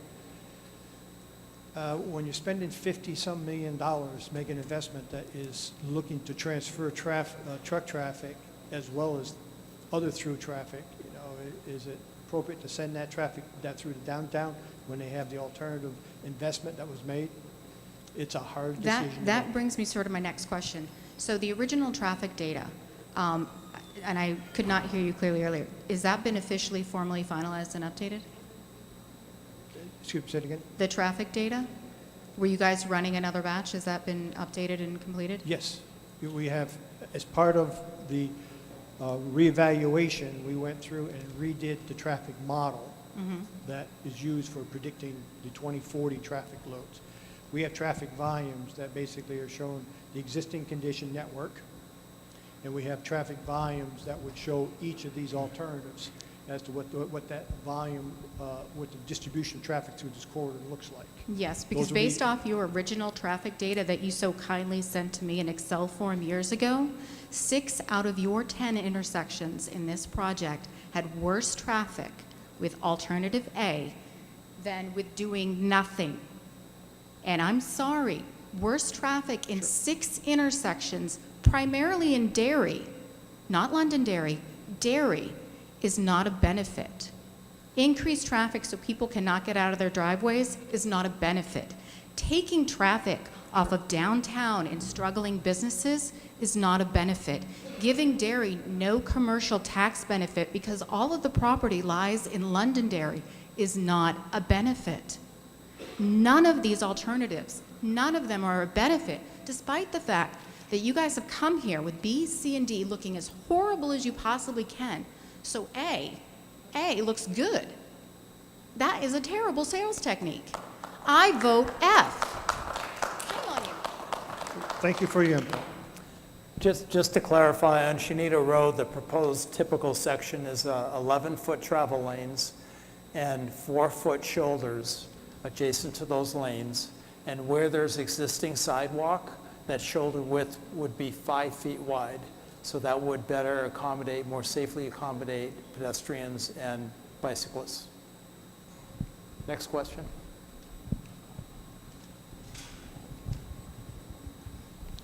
I assume you want names. My name is Steph Landau. I'm a selectman in Chester, which is your neighbor to the people here just to the east. Okay? My question and my problem with a portion of this is, as I understood, you were opening up a parcel of land off of 4A for development. That's going to probably bring in factories or bring in some commercial, heavy commercial. But when you drop at Shenito Road, the only place that uses 18-wheelers over there is J&F Farms. And then there is no one using 18-wheelers until we get to Raymond. Now, DOT very wisely did 101 years ago, and Walmart took part in it. And I know I've asked, and I've been involved in some fashion with this project when it started at Southern New Hampshire, okay, when Moni Sharma suggested it. And one of the questions I've always asked is why we can't put a no-through trucking area. If you're only having cars, okay, and what the young lady just said a couple of minutes ago, and I couldn't hear all of it, but you're putting trucks onto Shenito Road and then onto 102. I can tell you our deputy fire chief is here, and we've been told a number of times, and I've been a selectman for a good number of years, that we have one of the most dangerous intersections in southern New Hampshire, where 102 and 121 meet. You know, we don't have a tremendous amount of commercial development. I completely understand that you want to take off commercial, or you want to take off traffic off of downtown Derry. I understand that entirely. I understand that this parcel of land that's in Londonderry, and they have a mindset, in my mind, that's a wee bit different than some of the rest of it, okay, because they developed Woodmont, and they're looking to develop more land, etc. The dear old little town of Chester is not looking for a tremendous amount of development to come up there, okay? We would like some commercial, and we do have it in a lot of cottage industries. But I've met deaf ears a number of times about the intersection of 102 and 121. We've had proposals of roundabouts. We've had proposals of statues being moved to the center of roundabouts. And I remember the one thing that really got one individual from DOT when he talked about that, and we're bringing trucks through off of Shenito Road. I asked him, how many bodies would you like to dig up? Because we have 3 historical sites right around that intersection, and one of them is one of the oldest cemeteries in the state. So I would love if you would go back to the planning board a little bit, okay, and figure out a way to at least stop truck traffic going through this. The people on Shenito Road don't need it. The people on 102 don't need it. And the only people that are looking for it are the industries up in Raymond or the industries that might be developing in this area that you're going to open up. I see a serious issue here. And I also see an issue where when we have to respond, okay, with our fire trucks or with our police department, and we're taking people to hospitals because the traffic is just too heavy, I think there's a mistake. You know, I understand what you want to do, but I think you need to think about some of the minor regulations that you can do to stop some of this truck traffic. I appreciate your comment. One cannot forget that Route 102 is a state highway route system. That's why I don't understand State- why you can't say no through trucking. I guess I'm not aware of where we have designated state route systems with restricting truck traffic. That could be the first time it's ever been done. But I think we'd have to check the statutes to see what the I limitations think you're are. saying Shenito Road. Would you consider then, instead of our fire department and Derry's fire department, which sends the ambulances, would you consider, as part of this project, putting in a fire station that has state ambulances so that the 2 towns don't need to respond to it? It's a simple thing to put a sign up. Right. It's an expensive thing to run your ambulances. But if you're referencing the intersection in your town, Chester, that... I'm also referencing the intersection at Shenito Road, Okay. at North Shore Road, at English Range Road, at Auburn Road, and I can keep on going all the way up till you get into Chester. And, you know, I've only paid attention to this thing for over 40 years. And I don't see where, you know, I understand downtown. Sure. But it doesn't take a tremendous amount of brains, and it doesn't take a big deal to pass some legislation to say, let's take the trucks and leave them on the interstate. We don't need to put them on the small state roads that were built for carriages and that had a trolley train that ran along it. Well, I understand your concern. Again, the legislation that we are operating under doesn't allow us to restrict that type of traffic. So certainly it's an element for your elected officials to take good consideration of. But regardless of whether this project occurs or doesn't occur, traffic is still going to use Route 102 course to it get is. access to Chester as well as beyond. And it's going to increase in volume. Right? I agree. And as it increases in volume, with or without this improvement, it's still going to have those safety concerns at those intersections. And that's what the whole 10-year transportation improvement plan is, through your regional planning commission. You should know it as an elected official. You can bring forward these critical intersections that need to be addressed and try to get them incorporated into the transportation improvement program for improvements.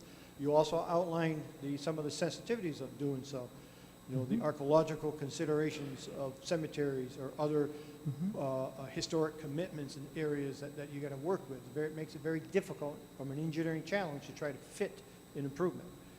This improvement here, its intersections as it comes from exit 93 on through, we're addressing each of these intersections in order to ensure that the traffic can pass through those intersections as safely as possible with acceptable level of delay, including the intersection at Shenito Road and 102. It will be widened out to facilitate those turns for truck traffic and so on. So they certainly will be accommodating the safety through to the 2040 projected traffic volumes. Now, for beyond that intersection, as you head easterly, that's where we need to make sure we try to address future concerns by going through the 10-year transportation plan and looking at those other intersections. The interesting part, sir, and I don't mean to be disrespectful, is that we've asked about the 10-year improvement plan. And I'm sorry, I didn't put my hearing aids in tonight, but that's the reaction that I get all the time when I speak with people from DOT, is we don't hear you. We do hear you. Thank you. Sorry. Thank you.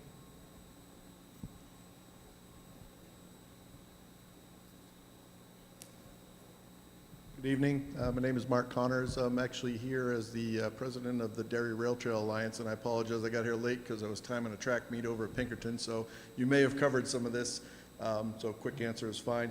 I do understand that the situation for the trail is in the plan, that we will either have an overpass or an underpass at the intersection where it's coming into North High Street. Is that correct? Underpass. Underpass is definite? Okay. That's what's being proposed, yes. And is that going to go at, as you may be aware, it's a 45-degree across that? No, it's going to go directly across. You'd have to look at the plan after the meeting. You can Yeah, I was see just confused. It's more of a The rail bed 90 itself kind of goes at an angle, Chris. so I didn't know if you were going to try and square See it the up a little bit. location right here. Okay, so it'll stay to the right side then, okay. Also, just north of there, you have a lot of wetlands, obviously, and there is a missing bridge. I guess someone tore it out at some point in order to let the water flow through. So how far are you guys going to be dealing with wetland impacts up there, and is that rail corridor going to be improved or just kind of left as it is? So No, the limit of our, the alternative A at this point would be, this is an access driveway out to the construction company. right. And there may be a slight relocation of the rail trail. I mean, obviously, this is where the underpass would be, and the existing trail is more to the west, so there's Right. going to be some relocation. But as soon as that work and we relocate, or assuming that, right now, we're proposing to end it there, but we're acquiring this property, so we have rights out there, and probably to take it back into the existing right-of-way, and then the work would end. Because I get, my concern is the work that you're doing on 93 now, as well as what this is going to do, is going to affect the wetlands that you're showing just north there. You know, Right in actually here. up to the left of the rail trail where it crosses you have You mean water up coming in across. here? And there was a rail bridge or something there at one point that's been removed, so it probably needs to be looked at as far as a box culvert or something in there, because you're affecting that wetland, I guess would be one question. The other main question I have is, the rail corridor somehow got sold to a private entity, which is part of Pillsbury, Woodmont at some point. Most of the rail corridor, as you know, in the state is still either state-owned or it's owned by the municipalities, so this has been a little bit of a challenge for us to complete the connection of the rail trails between Londonderry and Derry.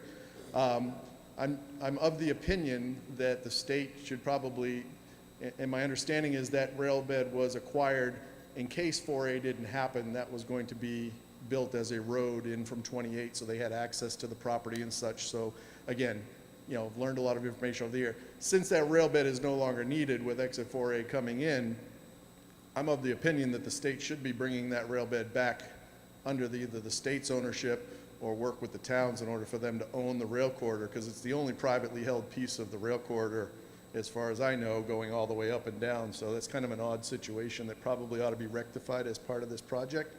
And along those lines, I know you can't say yes or no now, but I think for the amount of asphalt and work and heavy equipment that you guys are going to have out there doing this project when it actually starts, We've got literally about a 1 mile section, about 0.4 miles in Derry and about 0.6 between there and 28 for the rail trail to be completed.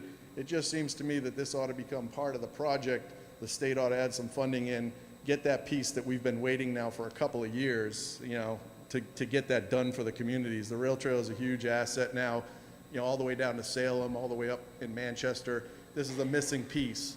And if you're doing a project this big, it's kind of a, you know, this is a no-brainer to put that in the project. So just wanted to, you know, make that case, and if you guys can do something more than just putting an underpass to nowhere, I think it would make a lot more sense, because we got to go and do private fundraising and all that in order to get the rest of it done. And, you know, it's a drop in the bucket on a project this size. You probably have enough asphalt left over to just, to do it. Thank you. Gary Lynch, Derry, New Hampshire, taxpayer, among other taxpayers.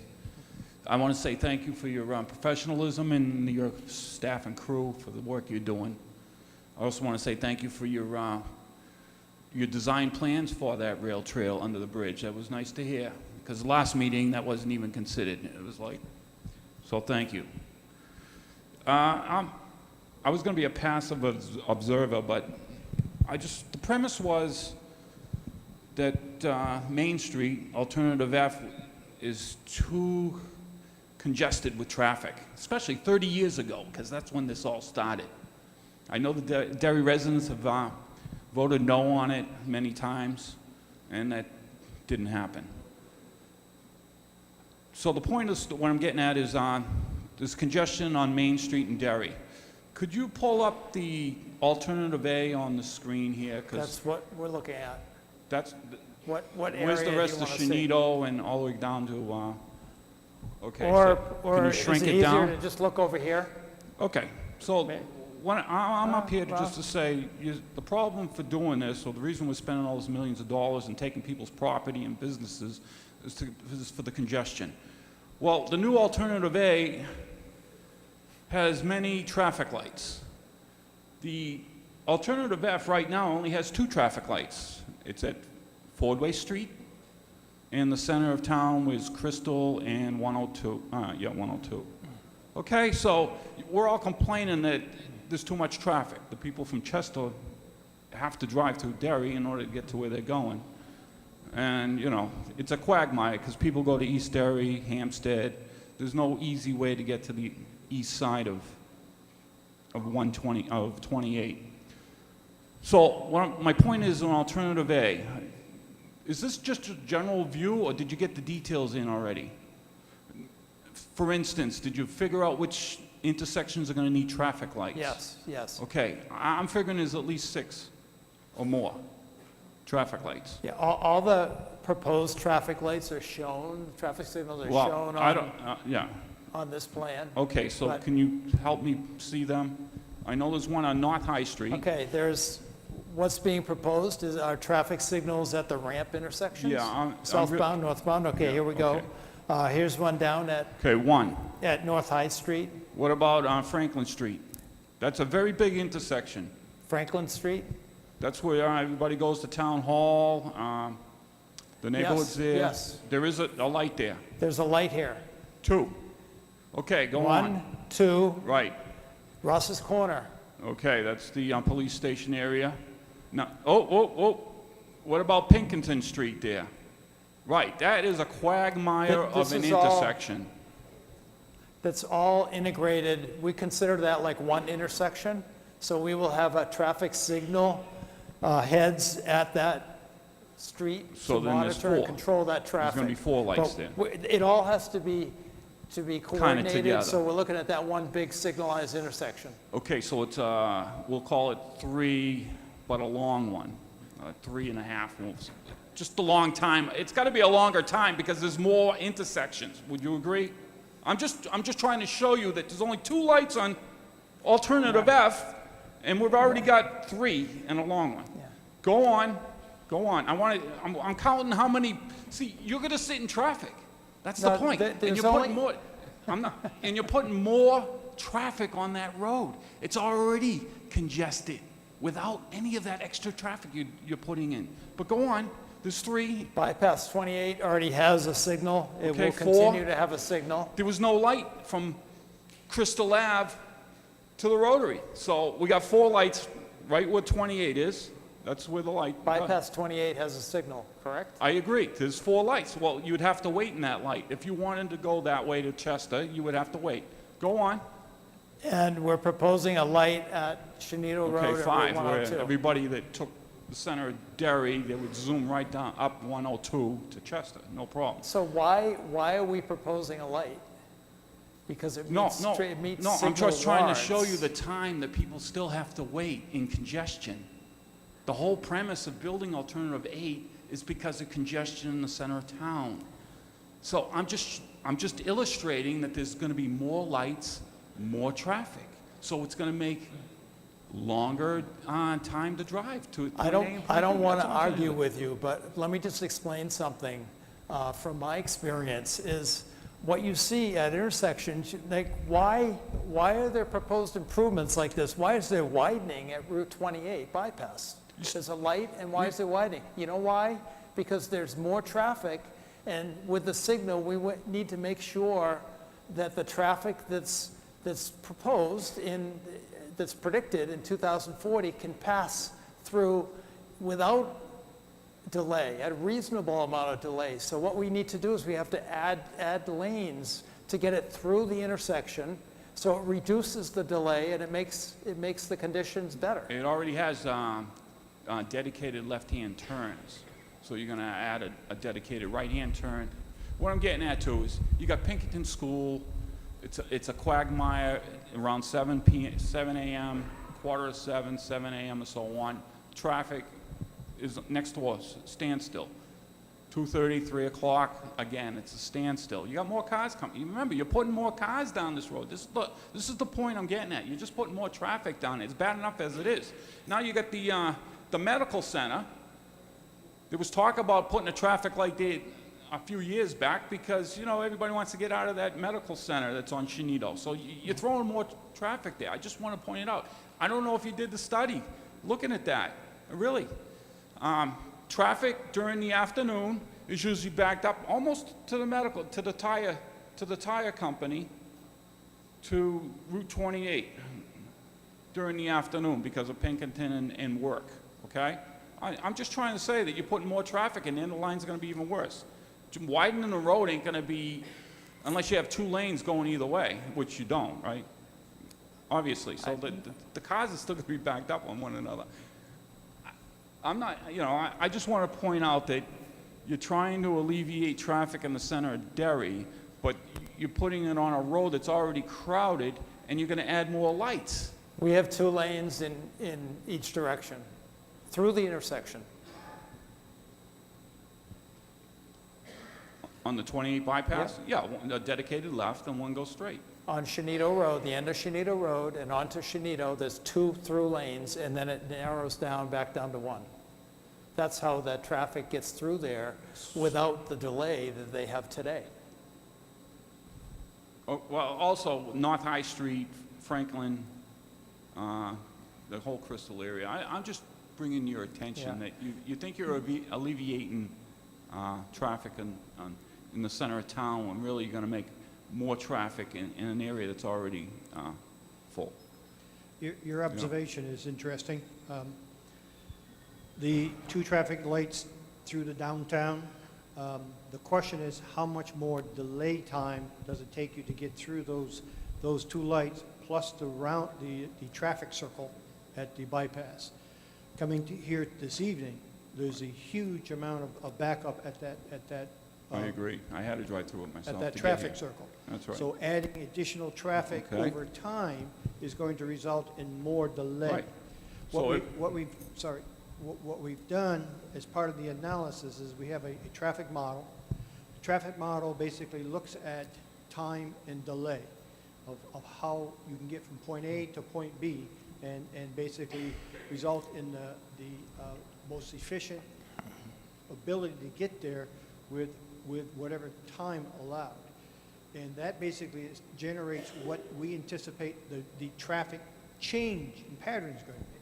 Per our traffic model, we're finding that by making this improvements either an A or B, that there's approximately over 20% traffic reduction, because there's 20% traffic that is on that roadway is looking to go to another route. Even if it takes them another 2 minutes to get through the corridor, they still see that as a benefit because it takes them 5 or 10 minutes to get through today.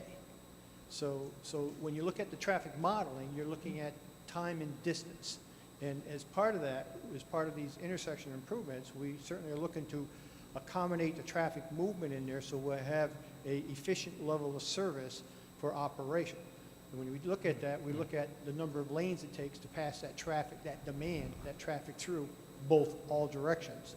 And sometimes it requires at these major intersections of 28 bypass, it requires basically a 5-lane cross-section with a couple locations where we have dedicated right turns in order to get them out of the through traffic.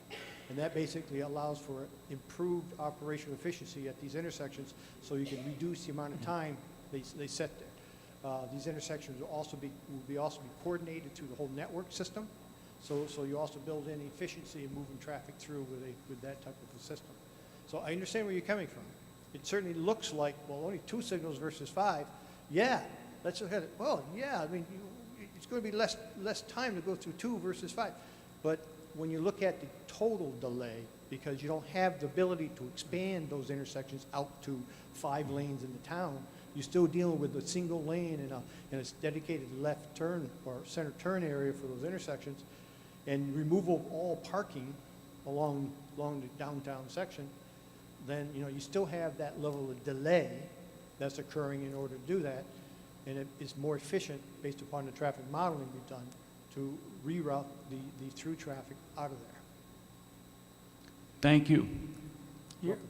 Your input and everyone's input here is very important, and we really appreciate it. Good, bad, and different. It really helps us. I want you to know. It helps us design the project to better meet the concerns of the public. And just because you may not hear exactly the type of response tonight, we will evaluate everything all the comments that were made tonight. And as part of the notes of the meeting, we may actually expand on some of the responses, and we will consider any kind of changes we can make to the project to better deal with the concerns. I just want to make that clear. Go ahead. Hi, Cindy Jervis. I live on Seasons Lane, right at the intersection where the ramp is coming off the highway. I just want to state, based on the current construction that's been going on, I am very disappointed to hear that the sound barrier is not going up. I feel like that's a bait and switch. I can tell you personally, I have not been sleeping very well because the sound is amazing.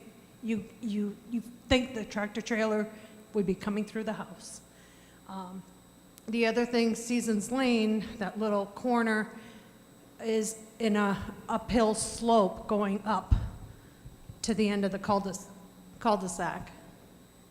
And as the gentleman from Charlie Carr Lane had stated earlier, with the sound barrier only being, 14 feet or whatever it was you said. Right here. We're talking right in this area? Yeah.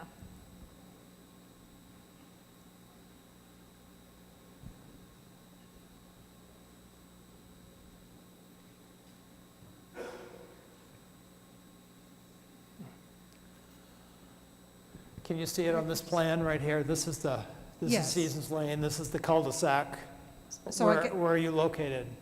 I guess I'd like to know, I'm right before the cul-de-sac, right around that corner right there, across the street from that. And I was told my property would not be affected by the construction. That actually is wrong. I'm having issues with my house, and I just spoke with him earlier this evening about that. I think as homeowners, I just caution you to expand the zones that you look at. I was not notified of any of the construction activity. People on the other side of the street, my neighbors were.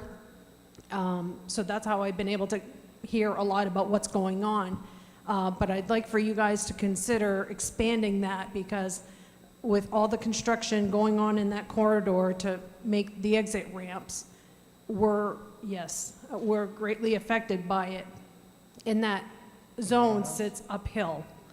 So without the sound barriers there, I'm telling you, it's awful. And I'd like to ask that you reinstate and relook at that, or doing something temporary to help with the sound during this time frame. Because if I heard you guys correctly, it wouldn't be completed until the end of the project, which is 2022.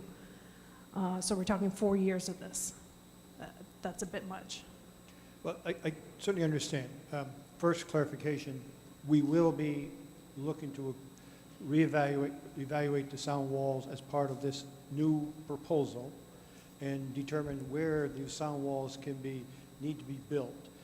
Certainly as part of this decision process, we will look to accelerate that construction of those sound walls in this area of the exit 4 as fast as we can, accommodate them within the project. As I noted earlier, it's the intent to try to start this construction of this new interchange. We get approval through the NEPA process, through the record of decision, start construction basically in 2020. So if we're able to start in 2020, will we be able to facilitate a relocation or address those walls so we can start constructing them at that same time? So it certainly would be before 2022. Okay, so you're probably looking 1 year additional delay in order to get those walls in place. So again, that's like a bait and switch, because we were told we were going to have the sound barriers put up. With the acknowledgement that exit 4A wasn't coming. Certainly, if you look at the location of exit 4A here, it does have an impact on those originally proposed walls. We acknowledge that, okay? We acknowledge that our commitment was to build sound walls as part of that investment project. But when we're looking at, again, this improvement here, if this improvement continues to move forward, then it's not worth the public expenditures to spend that hundreds of thousands of dollars or something that you gotta get relocated. So the hardship of that is that it's gonna result in a little bit of a delay in order to get those walls in place. We have a contractor ready to build them. We have a platform that has been built out there for them. So we know that we can accommodate them, but we want to make sure that where we put them, we don't have to rebuild them again. And if we have to rebuild them, what does it take to shift them? And can we do it within the right-of-way that we currently have, or do we need to purchase additional right-of-way in order to facilitate that?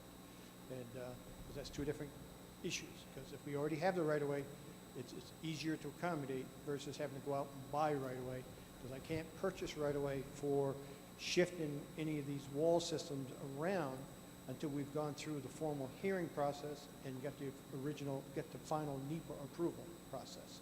So there's a delay timeline that we have to build in. I understand your concern, I really do. And it's our objective to try to accelerate that decision process so we can understand how fast we can try to move those walls back in place with this level of improvement. Excuse me. I would ask that you extend your notification to the owners in that corner on both sides of the street.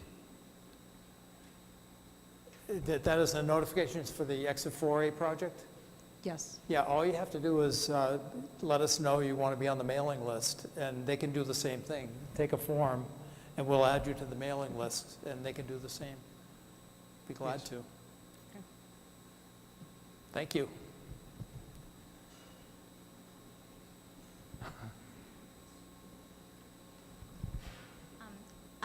My name's Joanne Landers, and I live on Bachland Drive. Sure, there you go, how's that?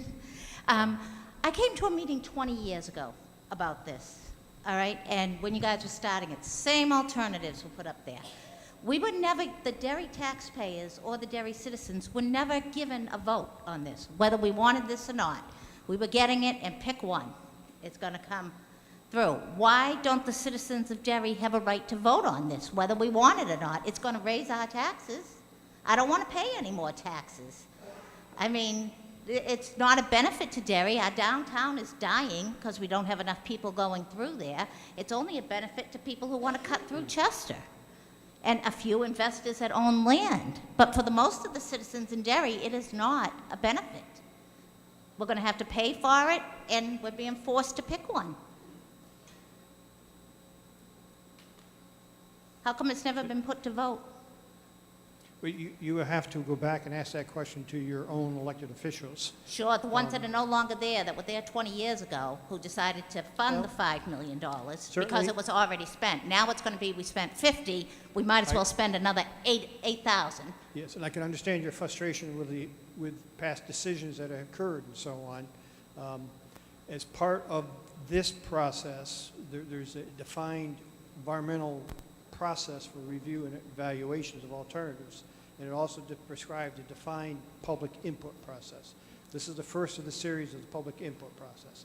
I understand your concern, and we'd be noting your concern that you're not in favor of any of these alternatives Well, as it if I stands. recall history, as it And- was, we had committed to $5 million to finish the environmental study. It was never in writing, but they said in good faith that it was promised. So, okay, went to court, we had to pay the $5 million. Sure. They did the study.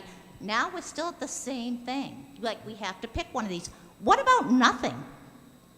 How about That that? is- How about that option that That is- isn't on the board? That is an alternative, a It's an no-build option. alternative. That's right. How about the voters, the And people that are what going to I'm- pay for it? What I'm hearing is that you support the no-build. Yeah, absolutely. Okay. As you noted correctly, as part of the past involvement of the study, both towns has invested $5 million each into moving forward an improvement through this section to do the benefits that we have identified. And as I also noted, in the 10-year transportation plan, it's been budgeted for $56 million additional dollars. But Okay? it's going to cost so much more than that. We should cut our losses at $5 million and say enough. We were kind of forced into that, too. And that is the no bill. Thank you.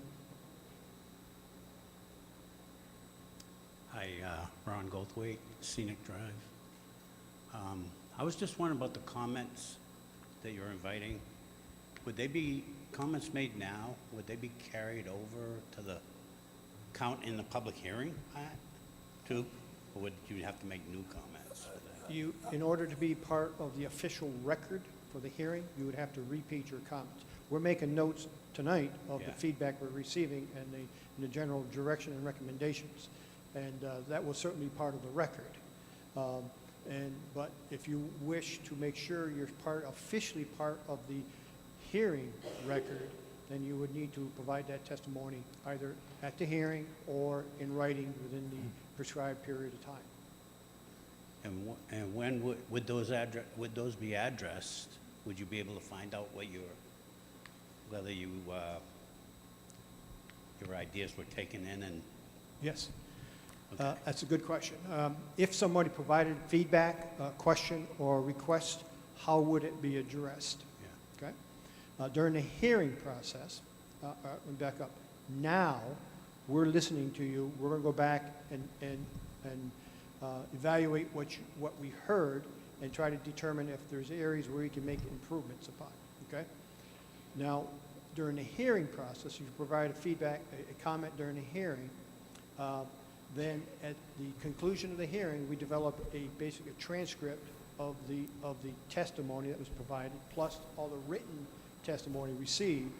And with that information, we as department will break that information down into categories of common issues, and we will respond to those as part of the report of the commissioner, which will be provided to the special committee, which I noted earlier is 3 executive counselors, 3 governor's executive counselors, and we will present that commissioner's report of the commissioners to the committee, and they will determine whether or not they feel that the project necessitates an approval of the layout or not.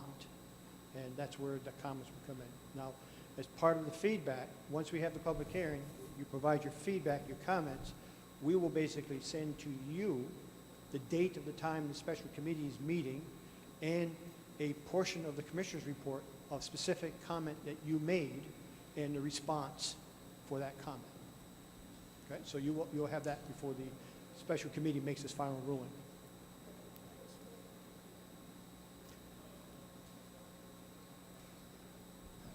Hi, Colleen Madden, 5 Thames Road. The question I have is, I know that we're looking at alternative A, but I know that this is about traffic.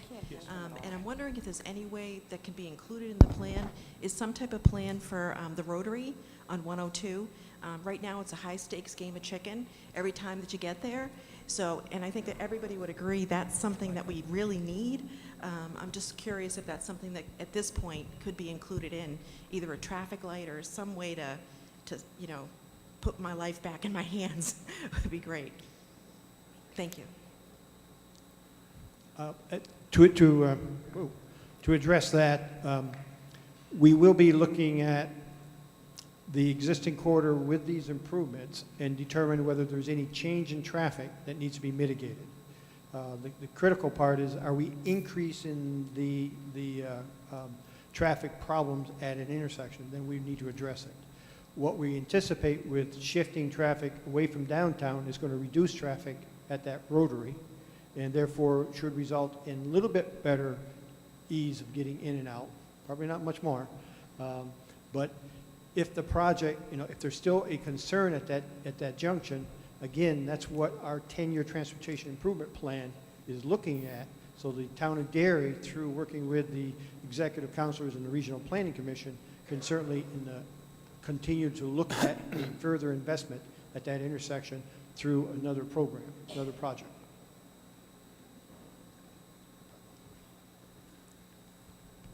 Good evening. My name is Ben Clark. I'm the Deputy Fire Chief in Chester.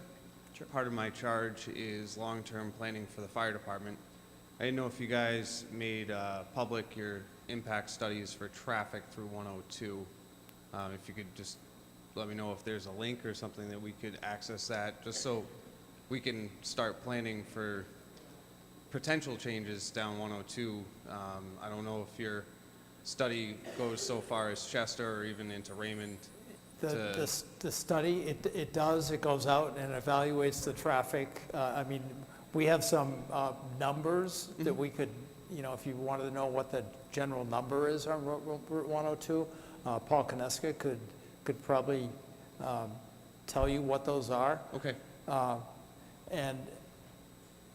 But the whole traffic study is still being evaluated by what we call the participating agencies. There's a big group of people that are providing input on it. So we don't want to release the study prematurely. So that will become part of the document. But I'm sure it's dependent on which alternative you get is settled upon. Obviously, the feeling up here is that we'll be going to alternative A. Do you have any idea how long that study will take to complete? You said the participating agencies are still working on the study. I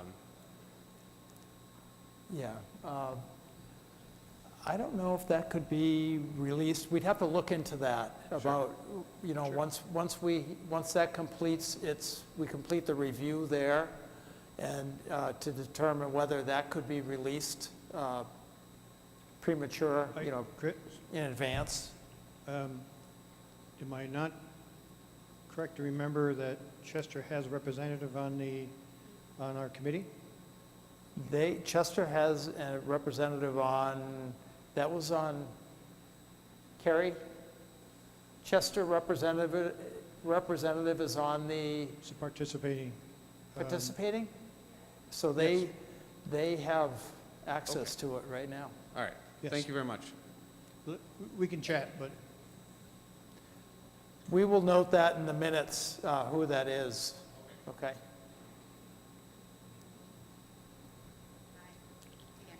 I have a couple of additional questions in light of some of the questions that other folks have asked.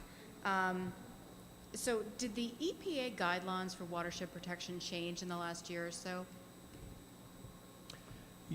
Last year or so? Yeah. It has certainly Recently. changed on the basis that there's an MS4 criteria for water quality. What is MS4? What is MS for? So basically, my question is, have in the last recently few years, have the EPA regulations regarding watershed protections decreased? Less protections? Not that I'm aware of. Not that you're aware of. They Okay. have actually accelerated, as well as regulatory requirements through Department of Environmental Services, New Hampshire Department Okay. of Environmental Services. Okay. The MS4 is a general permit for stormwater discharge for small municipal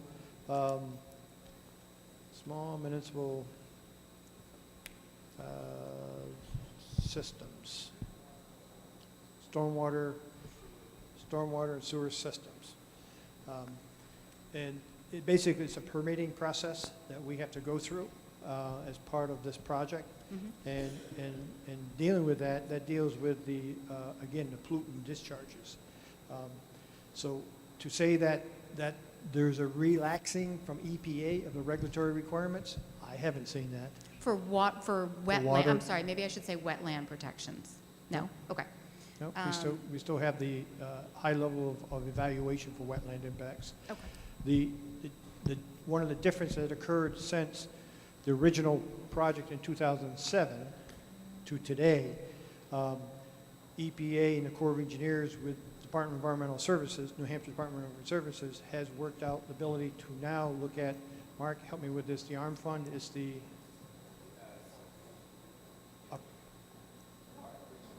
Aquatic Resource Mitigation Program.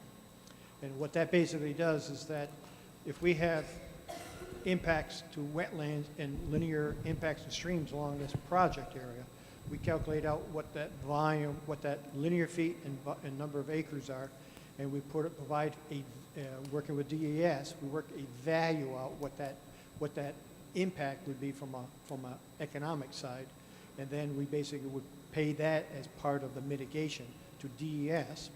So they would put it into this ARM fund, which the local community, through your Conservation Commission, can apply for projects,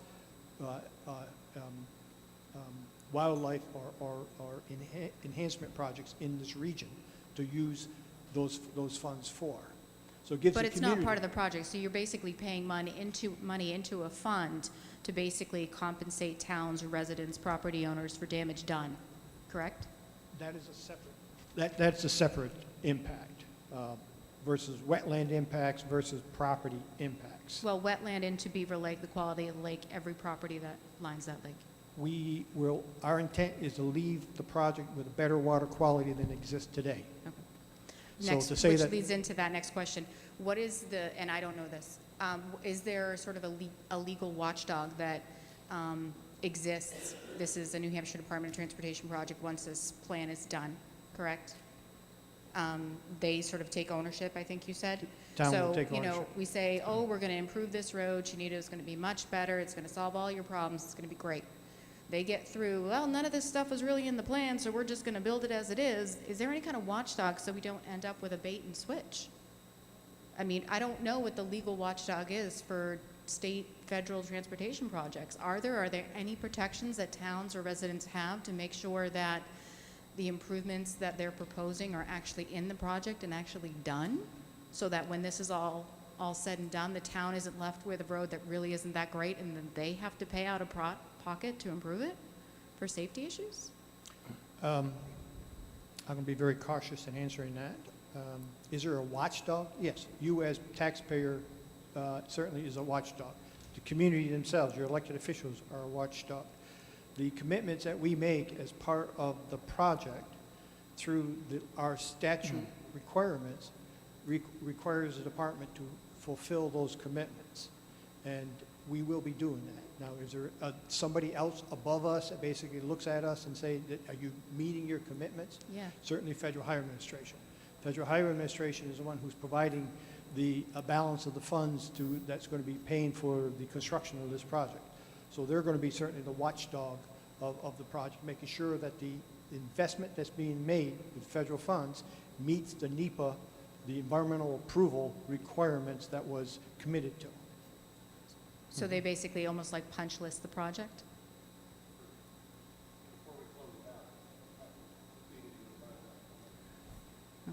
Yes. Okay.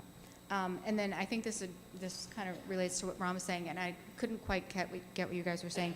So this is a federal project, state project, almost like a municipal project in the sense, any kind of construction projects, building projects, abutters get notice automatically. Why do we have to sign a piece of paper for everybody who lives on this road? I mean, they're not going to know. Why are they not getting abutters notices? Because they're impacted by this. That's a very good question. For this meeting here, as you know, we have these multiple alternatives. It's A, we know that. For this meeting, the focus is to look at these reasonable alternatives and determine whether we're coming down to continue with a particular alternative. Now, as part of this meeting, because of the number of properties, the regional level of impact, we took a regional level of notification. Notification in the paper, notification at the town offices, notification in press releases, notification on our website, and as well as Mailing email list. mailing for those who signed up, okay?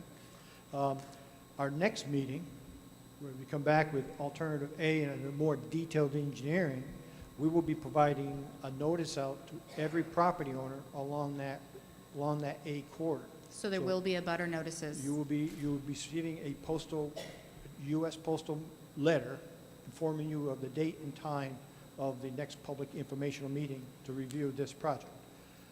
After that informational meeting, we go to the public hearing. Yep. At the public hearing, we'll be looking at all the abutters along that corridor that's going to be impacted by the project. And as part of the title search, we're going to be back and look at your mortgagees, anyone who has liens on your property, anybody who has control of your property. They will receive a certified notice of the time and date of the public hearing. So that's the legal process we have to And go you said July, correct? July is for the informational meeting, the Yeah. next informational meeting, and we're looking at probably toward the end of September for the public hearing. Okay. All right, thank you. You're welcome. Anybody Anybody else?